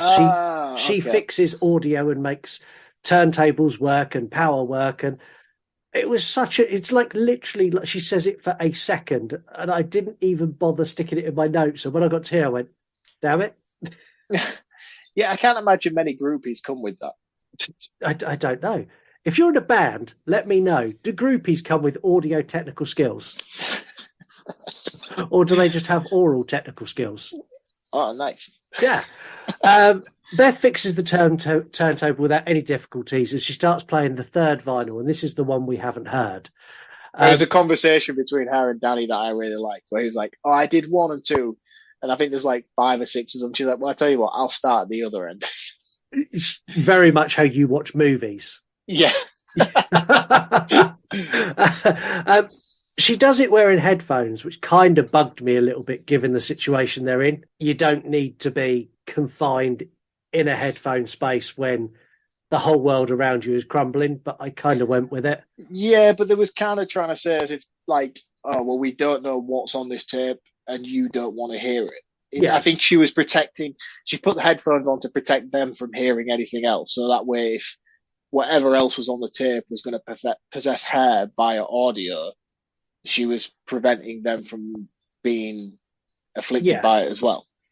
Yeah, I kind of got that, but I kind of sort of went at the same time, at least have like one headphone off your ear so you can still hear what's going on around you. Yeah, that would make more sense. On the third recording, we hear the priest say that it's been 2 days since he read from the book and things did not go as planned. He explains that they released an entity and it possessed his assistant. At first, they tried to remove the demon and cast it out, and they couldn't do that. He then said he decided to kill his assistant and the other priests that have now become possessed by fire, and they danced in the flames. Now, why Beth is on the headphones listening to what's happened in the past, Bridget has started to twitch, and Ellie is making a lot of noise out in the hall. And it's here we realise that Ellie's got into the ventilation system in the apartment. Yeah, she's heard the cat, which was briefly mentioned earlier with purpose. Yeah, and she's gone, I forgot. Catman says the cat's in the duct. I'll go in the duct. Yeah. We hear more recording as a deadite in a sheets attacks. I think that's the only way I can describe this. It's a deadite. Yeah. Deadite looks like a kid would put a sheet over their head for Halloween. It's like that. Yeah. It's like an 80s Halloween ghost costume. Yeah, and I wasn't sure if it was Ellie or Bridget at this point. I Oh no, I wasn't. knew it was Bridget because Oh, they you wrapped did? her up in the sheet, didn't they? Yeah, but I wasn't sure if they were doing like a double bluff. Oh right, okay, yeah, I see what you mean. It charges Danny, stabbing him in the stomach, but doesn't slow down as it kind of takes flight and drags him across the apartment and pins him on a desk. Then removes the knife from his stomach and stabs him through his bicep. This looks so rough. Yeah, and it's very full on as well. And again, this just comes back to my point about how evolved the kids are in the violence. Like I know Danny's an older kid, but he's still a kid. Yeah, and he can drive, so I don't know what age you can drive in the States. So I'm guessing he's like 16. 16, 17. He's still a kid. And when she stabbed him through the bicep, I was like, oh my God. Because it's not like a clean stab, it's like a stab and like a wiggle, and there's blood going everywhere. It's really harsh. Visceral. Yeah, really, really visceral. We hear some more of the tape, and the priest said the only remaining option he had was complete bodily dismemberment. Before we cut down to Danny, who's now been vomited all over him through the bed sheet. I knew at this point he was kind of done for. Yeah. He pulls the sheet back, revealing Bridget, who taunts him, saying, "I told you to put the book back," and then she stabs him again in the shoulder. No, it's like in his heart, isn't it? I It's thought like it was... it's like his chest, it's in like his breastplate. Like it's not his shoulder. She fully kills him. Oh, I thought it was still in the shoulder. Oh, she does. It's okay. Yeah, no. It's not the shoulder wound that kills him off. She stabbed him like in the top of his chest, almost where his heart is, and he sort of manages to muster on for a few more moments. Yeah, how he musters on is great, though. He doesn't go down without a fight. He picks up like an aerosol can and sprays it on the open flame of the gas cooker and sends her up in flames. Yeah, like the scene from Scream 5. Yeah, either the scene from Scream 5 or even I'd go as far as to say this is more Hereditary level person on fire. Yeah, that's probably more accurate. The flaming deadite in the kitchen spins around and drops to the floor. The final part of the tape is played, and this I thought was great because it's never really been explained this clearly before. He explains that he hacked and chopped and removed all of their limbs, adding this done absolutely nothing, and even their body parts remained coming after him. There's nothing that can save you apart from to run. And that's brand new canon. That's not happened in any of the other movies. But again, I suppose if you look back on all the rest of the films, it's probably relevant. Yeah. Yeah, it is. Because you never see them completely kill a deadite. No. So yeah, it was a moment for me where I went, wow, but they can't run. The lift doesn't work and there's no stairs. They can't go anywhere. This is it. This is the end. We get a great jump scare now as Ellie drops down from the ducks. She drops down right next to Beth as Beth is listening with headphones on. If anyone's been startled while you're wearing headphones, it's infinitely worse when you don't hear anything coming. Yeah. Infinitely worse. Beth sort of retreats and dives onto the floor. And in doing this, she knocks the recording off. Ellie puts her finger on the recording, or a fingernail on the record, and opens her mouth to play the last bit of the recording. This was cool. It was really cool. It did remind me a little bit of WALL-E, the Disney movie. I've seen WALL-E. There's a bit where WALL-E does exactly this. Beth at this point is at breaking point and she stabs Ellie in the neck with a screwdriver. It had no effect whatsoever. And the next thing you see is Beth fly into the living room at head height. Yeah, like something out of the Matrix. Yeah. As she lands, Danny is crawling from the other room and Cassie's hiding under the table watching the whole thing unfold. Danny apologizes to Cassie as Ellie grabs Beth, saying she'll swallow her soul. Great nod back to, I think it's part 1 and part 2. Yeah. She then flips her over and begins to sniff. And this is where my heart sank a little bit. Yeah, I thought this was going to end really badly. Yeah, so she's sniffing round, and then we hear the baby's heartbeat sort of through on the screen. Judging by the speed of this heartbeat, this baby was really chilled about the whole thing. Like when Lisa gave birth to Ocean, she had a few complications, and Ocean's heartbeat was like a hummingbird. In comparison, the baby in this is effectively having a nap. It was really super effective, but having heard a really fast baby's heartbeat, this was not it. No, it's pretty chill. If it knew what was coming, I don't think it would be. No. She now hits Beth with the line, 2 souls. And it's just horrible. Ellie's like, she took the deadite, because it's full deadite now. It's not Ellie anymore. And she's like, Ellie waits for you and your unborn bastard baby in hell. I was like, oh no. Yeah. I thought in this point she was going to like rip her stomach or something like that. Yeah, well, she kind of tries to do it in a minute, but Cassie hid some scissors earlier, if you remember rightly. Yes. Those yeah, that was implied, wasn't it? It was implied, wasn't it? Yeah, I don't know if I picked up on that or not. And she slides them to Beth. And this is as Ellie is literally like digging her nails into her stomach to try and get to the baby. Beth, in this, at any point in this movie does she hesitate. She drives the scissors like open into Ellie's face, and it puts her down long enough for her to get Cassie and kind of get to another bit of the apartment to check she's okay. Cassie's like, is it going to be okay? And she's like, look, we are going to get out of here right now. It's fine. We're done with this now. We're going. And we cut to the door in the hall opening, and Beth and Cassie head out towards the fire escape. And she tells Cassie not to look back, which again, this was kind of like, as soon as she said it, I was like, oh, you've set something up now. There's no need to do that. You don't need to tell her to don't look back, because I now know we're going to get a shot with her not looking back, and it just was unnecessary. If you remember, the only way out is through room 82, and Beth goes at the door with everything she's got. She retrieves the boomstick from Catman's dead body in the hall, and he wakes up and scared the shit out of me. He wakes up as Ellie attacks. So he wakes up, and does she shoot him on the floor? She doesn't, does she? She just kind of wrestles free from him. And this is as Ellie comes out. I can't remember. Like I say, I've only seen this once up to now. Yeah, I mean, Ellie comes bursting out into the hall, and she blows her leg clean off. This was cool. I didn't expect her to like do that much damage. No, but it takes it clean off. Yeah. She kind of falls to the floor.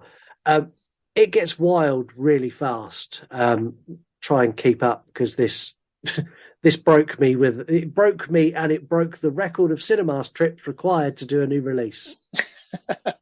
It was 5 trips for this movie, in case anyone's interested. Wow, that must have cost you a fortune. Ellie starts to plead, first with Cassie and then with Beth, saying, basically doing the, oh, it's mummy, please be nice to me, don't do this. Neither of them are having any of it.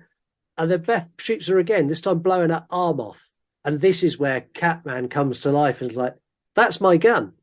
And without skipping a beat, she smashes him in the face with the butt of the gun again and again and again.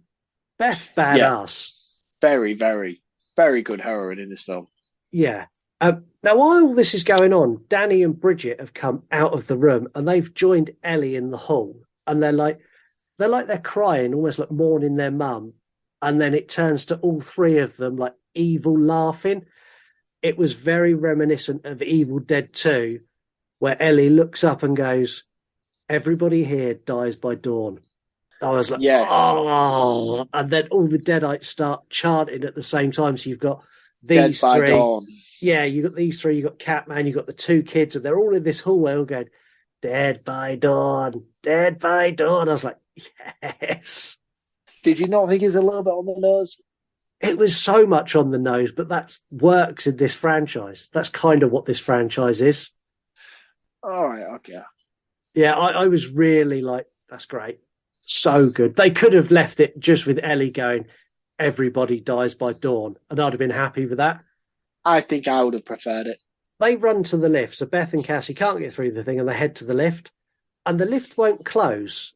And after some button smashing, it does, and all the lights come on. I was like, oh, it's going to go right. And then behind the lights, they all start one at a time turning red, and the walls and the floor and the ceiling all begin to bleed. Now, I wasn't sure they were going to go full bore with this, but we basically get to see what happened inside the lift from The Shining. Yeah, and again, was this not a little bit too far? This was massively over the top, but I liked it. But it was like, was this not just a rip-off? No. Like, I've seen this done in countless films. It's not the first time I've seen it replicated. The Shining obviously did it first, but yeah, there's been hundreds of other films that have tried to do the same scene. But have you ever seen a lift actually fill up with blood with occupants in the lift? No, but I don't know. There was something about it where I was just like, oh, this isn't original. I liked this. What I didn't like was what was going on in the hall, where all the Deadites start doing weird shit and they're plunging their hands into Ellie and through her skin and her back and like into her leg, and like it's very Society the Shunt kind of. Yeah, but there was only because again I mentioned it earlier, but we get the flip through the Necronomicon where it falls to a page where you get like a sort of like a Deadite hybrid creature thing where it has multiple entities within one. But I thought it was just Danny and Bridget, not the whole. Yeah, it might have just been Danny and Bridget. I think it was. It was very body horror. It was very good body horror. Very good. Yeah. I don't like body horror, but it was good. I liked it. I thought it was great. The lift is nearly full to the top with blood, and Beth is holding Cassie in her arms and trying to get out the hatch at the top, and you get loads of hands that come through to try and grab them. And it just does a quick glimpse at the weight limit for the lift. And as soon as it done it, I smiled. I was like, go on, I dare you. And the cable for the lift snaps. This lift goes plummeting towards the ground. Fun fact, after a little bit of Googling and a discussion with one of our engineers at work, the blood would have mathematically cushioned their fall enough for them to walk away from this unscathed. That's cool. Because I questioned it, and I was talking to one of our guys at work who is an engineer and spends all his day doing calculations, and he had seen it, and he's like, well, actually, I looked, and yes, it is possible. There'd need to be a certain amount of blood and a certain amount of height, but it is possible for something filled with water to cushion the impact enough that you wouldn't die. I suppose that makes sense. Yeah, it made sense to me. I'm not being funny. This guy's, I wouldn't question his engineering knowledge. He knows his shit. I mean, let's be honest, so let's not try and bring science into this film. No, let's not. Beth and Cassie are both okay, maybe requiring a little bit of counselling after this, but beyond that, they're physically okay. They get into the parking garage and they get into the car, and it started, which amazed me. But the garage door transmitter doesn't work to open up the shutter to get out. I'd have rammed it without hesitation. Yeah, but they're pretty strong, though. I don't think that would end well for the car or their chance of escape. This is true. And also, do they get stuck on a hole in the ground, or because it's the same hole that Danny went down earlier. Oh, it is. So when they pulled forward, they've dropped a tyre in the hole and they can't get out. Yeah. The monster reveal was so underwhelming. I wanted like a big Resident Evil style like bad guy, and instead I got like limp Voldemort, Harry Potter style baddie.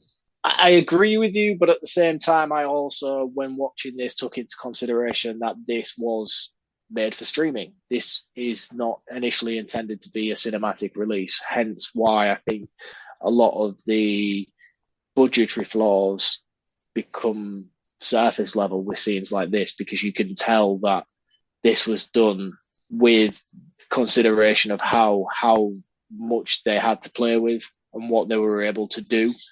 Yeah. I think had this been initially released for cinema, this might have been a grander final act. Yeah, if I'd you have will. got Nemesis, which is what I wanted.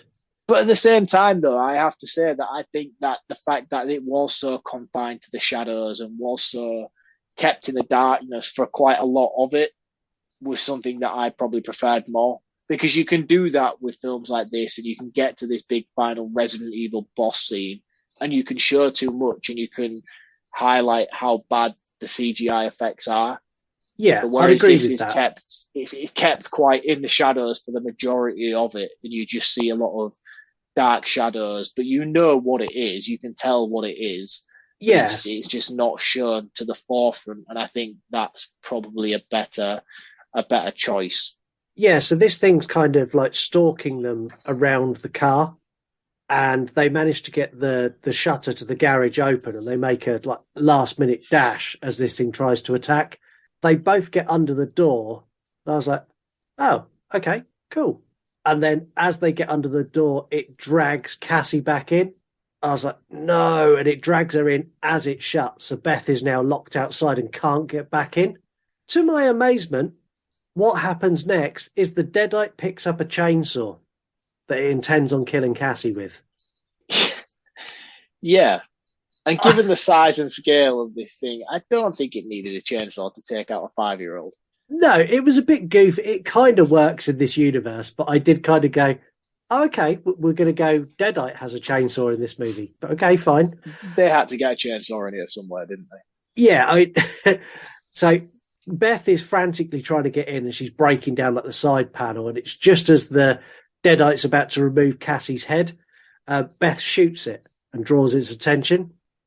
Beth says, come and get some. And I was like, yeah, okay, let's drop some one-liners in. I'm in now.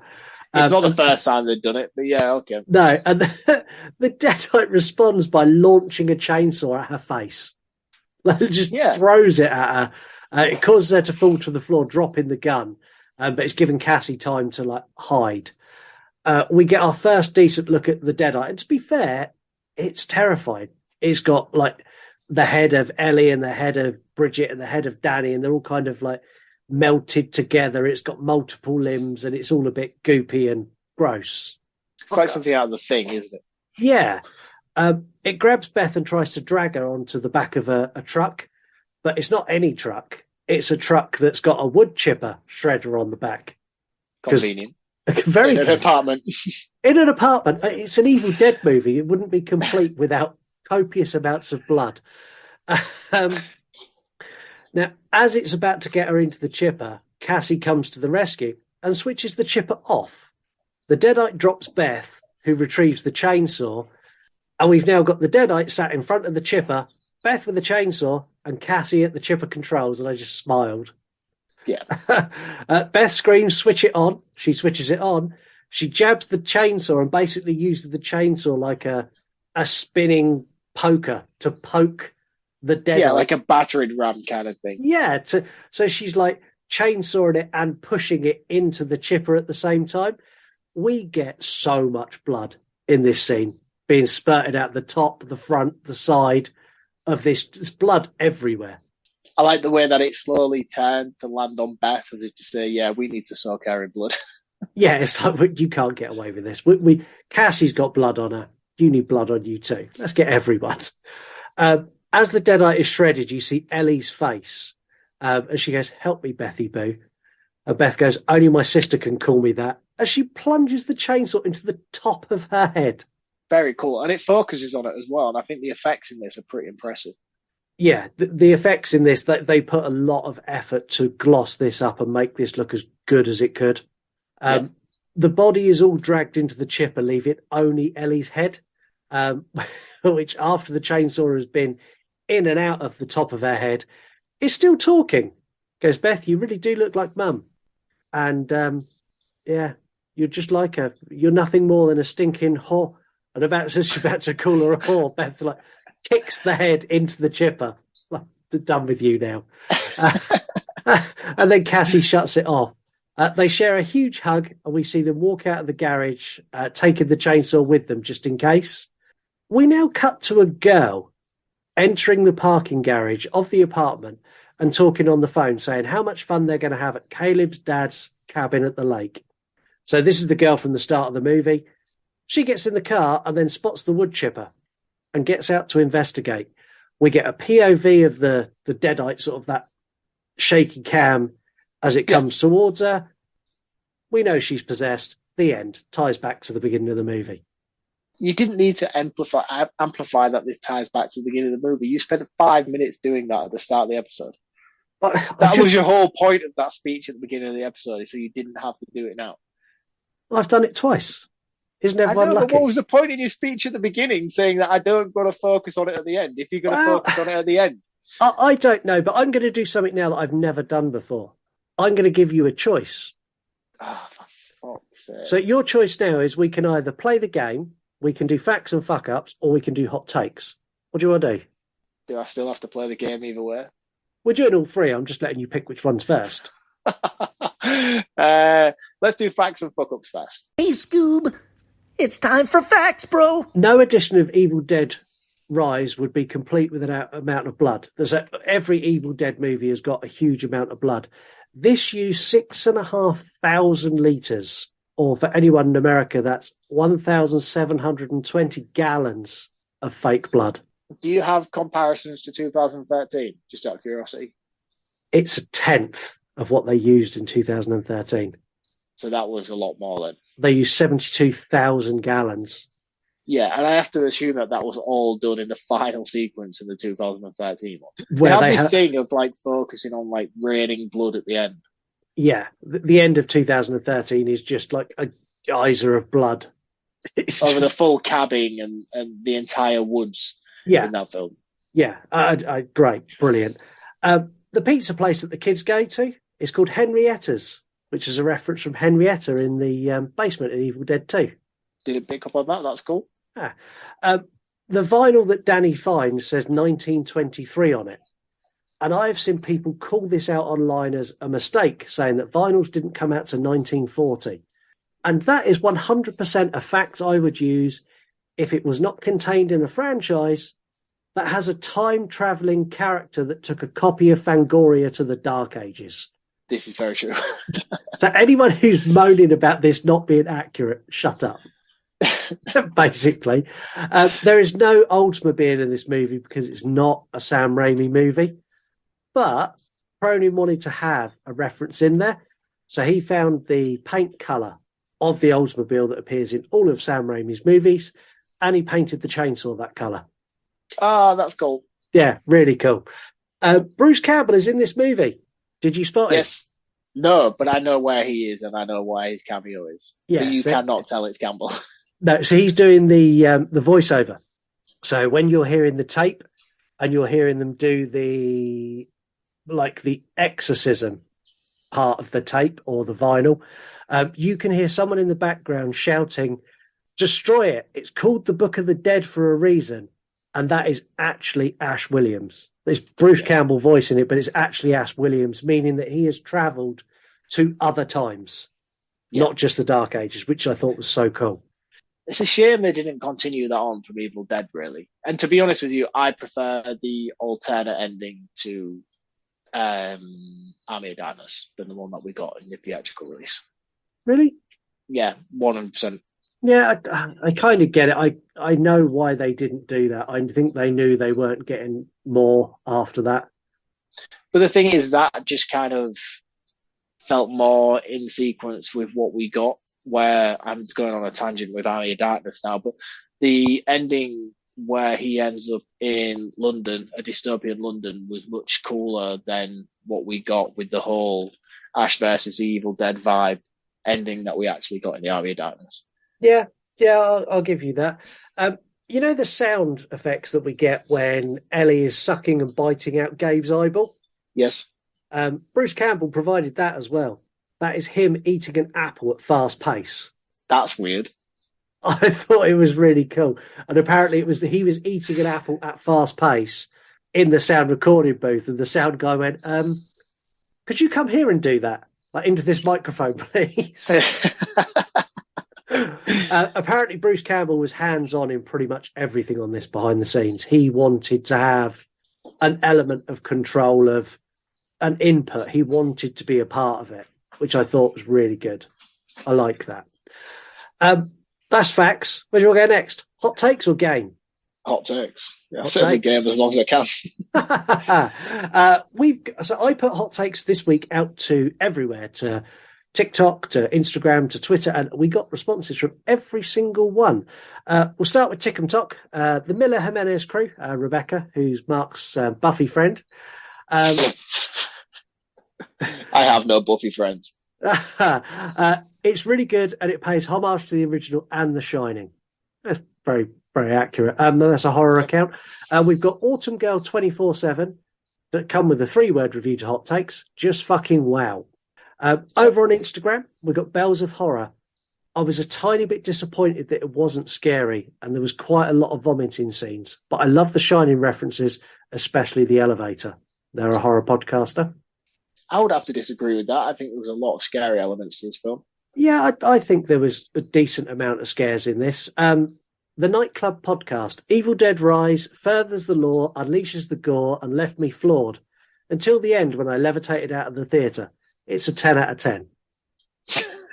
And extra points for making that rhyme. I was so pleased when I read that.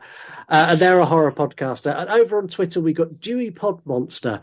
Needs more Bruce Campbell. I disagree, but yeah. I'd take Bruce Campbell. Bruce Campbell rocked up as a cameo at the end. I'd have taken it. If he was the guy who lived next door, I'd have taken that as well. Well, if he just came out of a random apartment on the different floor. Yeah, just like come out, like the ending shot is like him like 3 floors down, like, or him coming down in the morning to the garage going, oh, fuck, someone found the book. Yeah, that would be cool. Really cool. Right, time for our game. Right. So this is a game we've played before, and it's a game of Would You Rather. Oh, I hate Would You Rather. Yeah, especially when you write it, because it's no Would You Rather answer. But because it's Evil Dead Rise, I thought it would only be fair if I made it Evil Dead kind of related. That sounds even worse. It is worse. I'm going to answer them as well, so you're not on your own with this. Oh, okay. So, would you chop off your own hand, or would you rather have Ellie suck out your eyeball? Chop off my hand. I would have Ellie suck out my eyeball. Yeah, but that's because you're a pervert, not because of the actual outcome of the situation. You have no idea where these questions are going. You think it's perverted now. Wait. Would you be rather trapped in the basement of the cabin or trapped in the tower block? The tower block, because at least in the tower block there is multiple options. If you're down in the basement of a cabin, there's usually only one escape from a basement. Yeah, I'm with you. I'm in the apartment. We started easy. Let's make it a little bit harder. These are lose, whatever we decide. Neither of us are coming out of these last 3 well. I'll find a way. Would you rather let a deadite take your wife or take your daughter? My wife. I'm with you. My wife's expendable. I can get a new wife. Not only that, I think there's a 50-50 chance a deadite has already taken Lisa. Yeah, I'll agree with you on that. Would you rather a cheese grater to the dick or a cheese grater to the balls? How is either one of those better? That's kind of the idea of would you rather. Do you need your balls? Does it still work without them?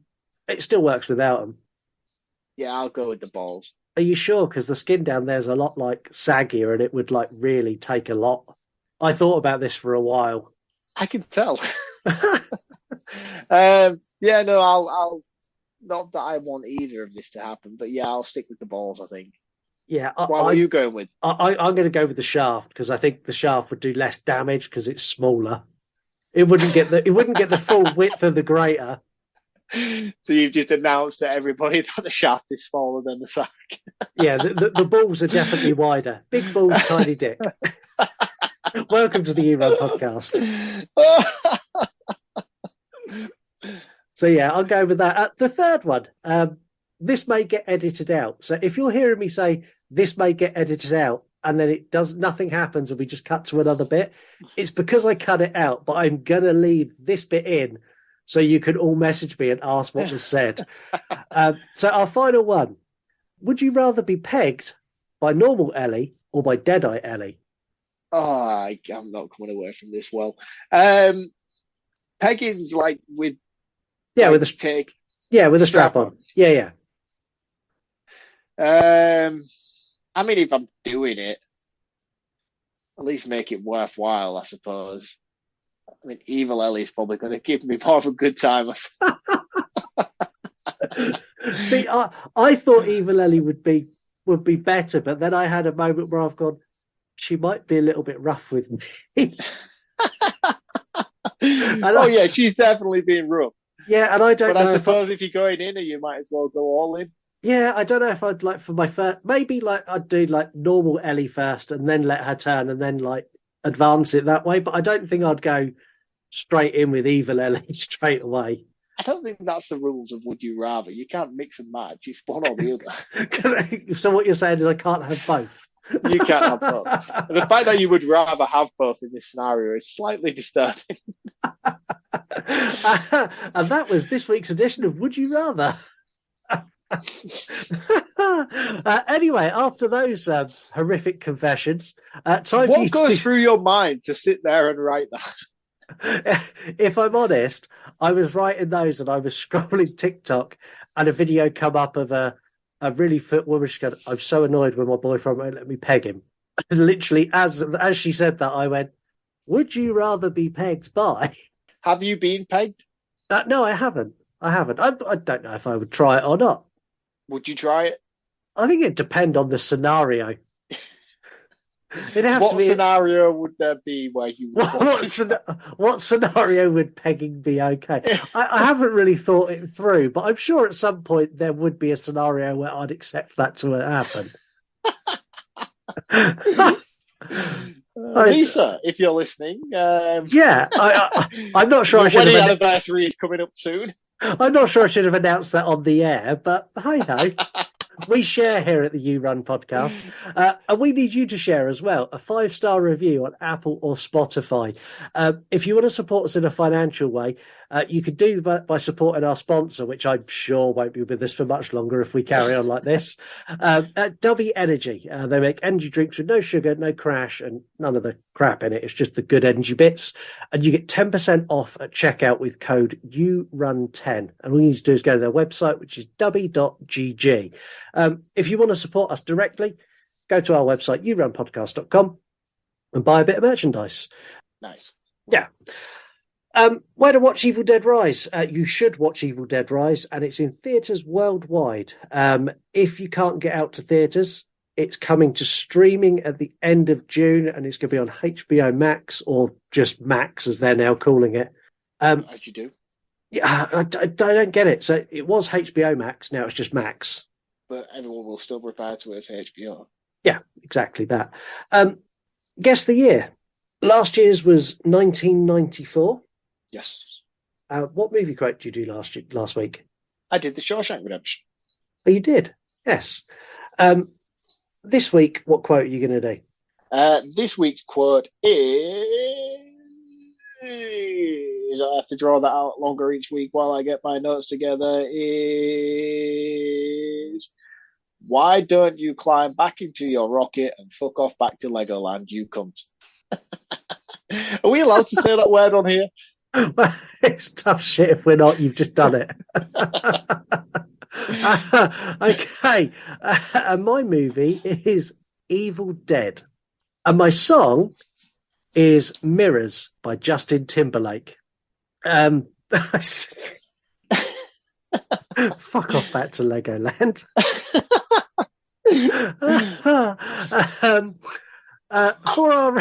For roundups, do you want to go first, or do you want me to take it? No, I think you need a break. I'll go first. You just told me to fuck off back to Legoland and call me a cunt. Yeah, I need a minute. I wasn't referring to you personally. That was the quote of the movie. Right. So for me, with Evil Dead Rise, yes, this film is a very, very welcome addition to the franchise for me. Since the 2013 film came out, there has been nothing but anticipation on my end for a continuation of either that film or just of the franchise in whole, given the direction that they decided to take that film in. And I feel like this film more than delivered on that front. I feel like it took all of the positive elements of what Freddy Alvarez set up, took that, combined that with the zaniness of Raimi's previous entries, and brought something that was well-rounded enough to fit within any of the zany timelines that this franchise has. The casting is absolutely phenomenal. Even the kid actors, even though I have major beef with young Danny, and that's not to say that he was a bad performance in general. It was just more a case of the other two young children actors around him were so good that he kind of felt a little bit sidelined. And whether that was anything to do with the writing that he was given and the level of dialogue and involvement he had in the story, I don't know. I kind of feel like it was more about him as an actor than it was anything else. I just didn't really bond too well with his character. The practical effects side of things, again, I have a bit of a fucking kind of mixed bag with. There was moments of it where the practical effects were phenomenal, and then there are elements of it that are glossed over with, I wouldn't say poor CGI, but it was noticeable enough for it to feel jarring in comparison to what was also there with it. You have some really, really solid scenes of practical work and moments of makeup, especially when people start turning into deadites and stuff. And then there just felt like there were moments where it was done in post that kind of tried to gloss over and amplify them, which I feel like could have necessarily done without. I feel like they were probably much better before the tampering in post. Yeah. But again, that's just more down to me being a fan of practical effects than CGI. I don't think it's anything that anybody who is obsessed with practical effects, such as I am, would notice necessarily, but it was something that I certainly picked up on watching. The story itself, taking the location and moving it into the city scene, was better for me. It was one of the stronger elements of this film. I feel like the cabin in the woods scenes is a very, very tired trope now, and then taking this and adding it to somewhere where it's much grittier and much darker, purposefully in a normal day-to-day situation, really, really worked for these films.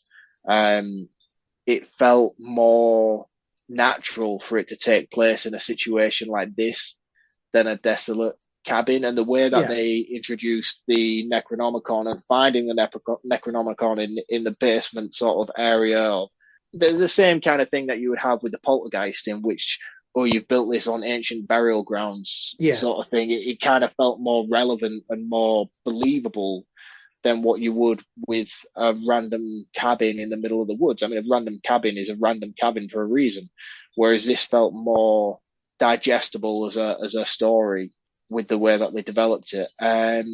My gripes come with the opening sequence. I was not on board for this. It felt very jarring, especially considering what we then got after that.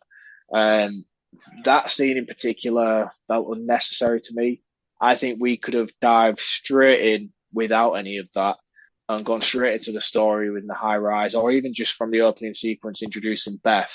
We could have just picked up there, followed it all through with a gritty setting throughout, and closed on it and fleshed out maybe some more scenes within the apartment block, or focused some more on the character dynamics between the characters involved, than spending 10 minutes at the beginning and a steady 4 or 5 minutes at the end trying to tie everything together. Those, for me, could have been taken out, separated, and it wouldn't have made this film any even less. a slight. No, it had no bearing on the story, and it was more. And although, like I said at the beginning, it kind of had an effect in the way that it was showing a juxtaposition from this is a glossy effect, and then we're taking you straight out of this light scene and straight to the dark scene. It had that effect for a reason, but it didn't necessarily need to be there in my eyes. The biggest, more noticeable aspect of it is that this was made for streaming, and you can see that throughout this film. There is certain elements of dialogue, and especially with the directing, and I don't want to take anything away from the director. I think he's a phenomenal director. I think he's done a really, really good job with what he had and the budget constraints he probably had with this film, because again, this was not meant to be released in cinema. This was a streaming service film, so he will have had a limited budget to work with. which must have been a really difficult task for him to follow on from what Fede Alvarez did in 2013. Yeah. To be able to keep that within that similar vein, but do that on a shoestring budget must have been really, really hard for him. And I feel like he's done a fantastic job of doing that. But when you take what was necessarily started out as a streaming service product and then bump it up to the cinema and expect us to digest that this is a theatrical release product, it only highlights the flaws that are there within this film. I'm personally able to separate the two, and I can take those scenes and I can see them and I can be like, oh yeah, right, okay, that's streaming, that's a streaming quality level, that's the level of what you would expect to see on a Peacock release or a HBO Max release or something like that. But when you do that and you're charging people cinema ticket level stuff for it, it kind of is a hard pill to swallow. But again, this is nothing to do with the film, and this is nothing to do with the capabilities of the cast and the production company. This is a marketing thing and a business thing rather than an actual film production thing. But those elements are very noticeable throughout. And had this have gone straight to streaming service, I don't think I would have picked up on those things. In fact, I would have probably praised them more and been like, wow, this is a streaming service level production. This is outstanding.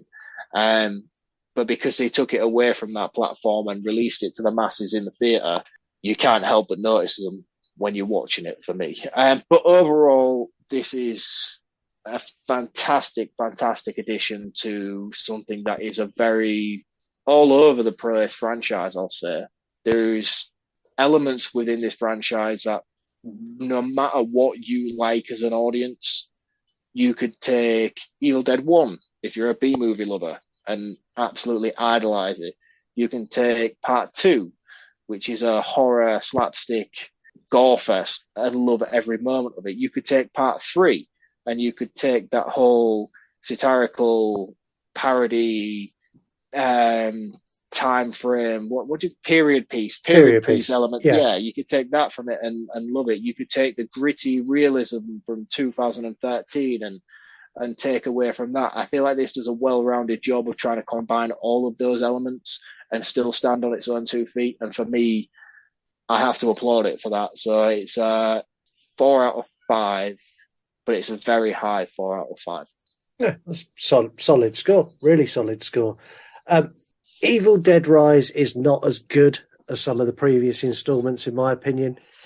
It had some issues, but it's kind of exactly what an Evil Dead movie should be.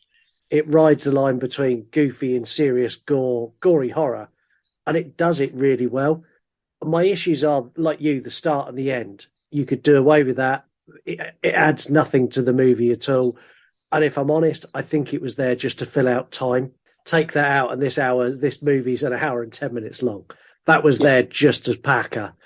An issue with this that I also had with Renfield is its runtime. I'm paying 15 quid to see this in the cinema, and I want more than an hour and 30 minutes worth of movie for my £15. There could have been more work done to flesh out characters, like you said, dive deeper into their backstories, maybe give a little bit more exposition, maybe even have a flashback to the two sisters growing up. I don't care. Something that builds that more. Gore was on point. Use of practical effects was good. Some of the CGI wasn't the best, but it was used fairly sparingly. The cast are top notch, especially Nell Fisher, who plays Cassie, and it's Alyssa Sutherland who plays Ellie. I would go as far as to say Alyssa's performance is arguably Oscar-worthy good. Her transformation from normal mum, hi, how you doing, to Deadite is so convincing. Her mannerisms change, her facial expressions change, the way she speaks, everything is on point. She is pristine levels of acting in this movie. I'm not saying the others are bad, but she is exceptional. And Nell Fisher as Cassie, for a child actress, is incredible. I loved that it was just a blast all the way through. We're going to get a sequel to this. We're not going to have to wait a decade to get another one either. This will be greenlit. It'll be greenlit in no time at all. It's done $45 million already. Good for that. It's flying. It's not a perfect Evil Dead movie, but they had a really good stab at it. It's a 9 out of 10 for me. I really, really enjoyed this. Really enjoyed it. Yeah, I think it'll be an annual Halloween rotation for me. Yeah, this sits just right for me between Evil Dead 2 and 2013. It's like those two movies had a baby, and this was the baby. Well, let's have a brief ranking. Where do you rank the franchise now? Army of Darkness, 2013, Evil Dead 2, Evil Dead 1, this. Wow, we are very different then. So mine is Evil Dead 1, Evil Dead 2013, Evil Dead 2, Evil Dead Rise, and Army of Darkness. Huh? It's like they're flipped on the head. Yeah. We are back in a week's time, and we are back with a very special episode as we're going to be hosting our first ever horror movie awards show. We done one of those before Mark was here, but we don't talk about that. No. We'll do it properly. There's going to be jokes, there's going to be drinking, there's going to be special guests, there's going to be a whole barrel of laughs, and it's going to be an absolute shit show from start to finish. But it is going to be a lot of fun. But until then, have a fabulous week. Don't go searching in holes if they break out in the floor in an earthquake, and do not read the Necronomicon. Or in contrast to that, do all of those things. It might make you a lot of money. See you next time. Cheers, guys. See you next week. Before I forget, you want to die tonight? The cheaper, nastier, the better for me. Would you have stayed after this? Sorry, man. I was completely off guard there. He's in his coffin. He's the undead. This was the best bit of the film. This is not the last time someone's going to steal your man. Yeah, Mark's not a nice guy. You didn't notice this scene. It looks like he's got an extra leg. Yeah, I've got nothing. I've literally got nothing here. Surely that'd be even worse. The more listeners we have, the worse that's going to be. Yeah, but I will just get a new phone. Oh, I tell a lie, actually. Yeah, because we used to have teletext. Art the Clown makes Michael Myers and Jason Voorhees look like pussies. I can only assume that this was due to budgetary reasons and they couldn't afford enough extras. Are you going to have Busta Rhymes in your list of characters? Mate, I can't believe you don't know Idle Hands. I'm going to ram my foot down his fucking throat. It was awesome. It fucking wasn't awesome.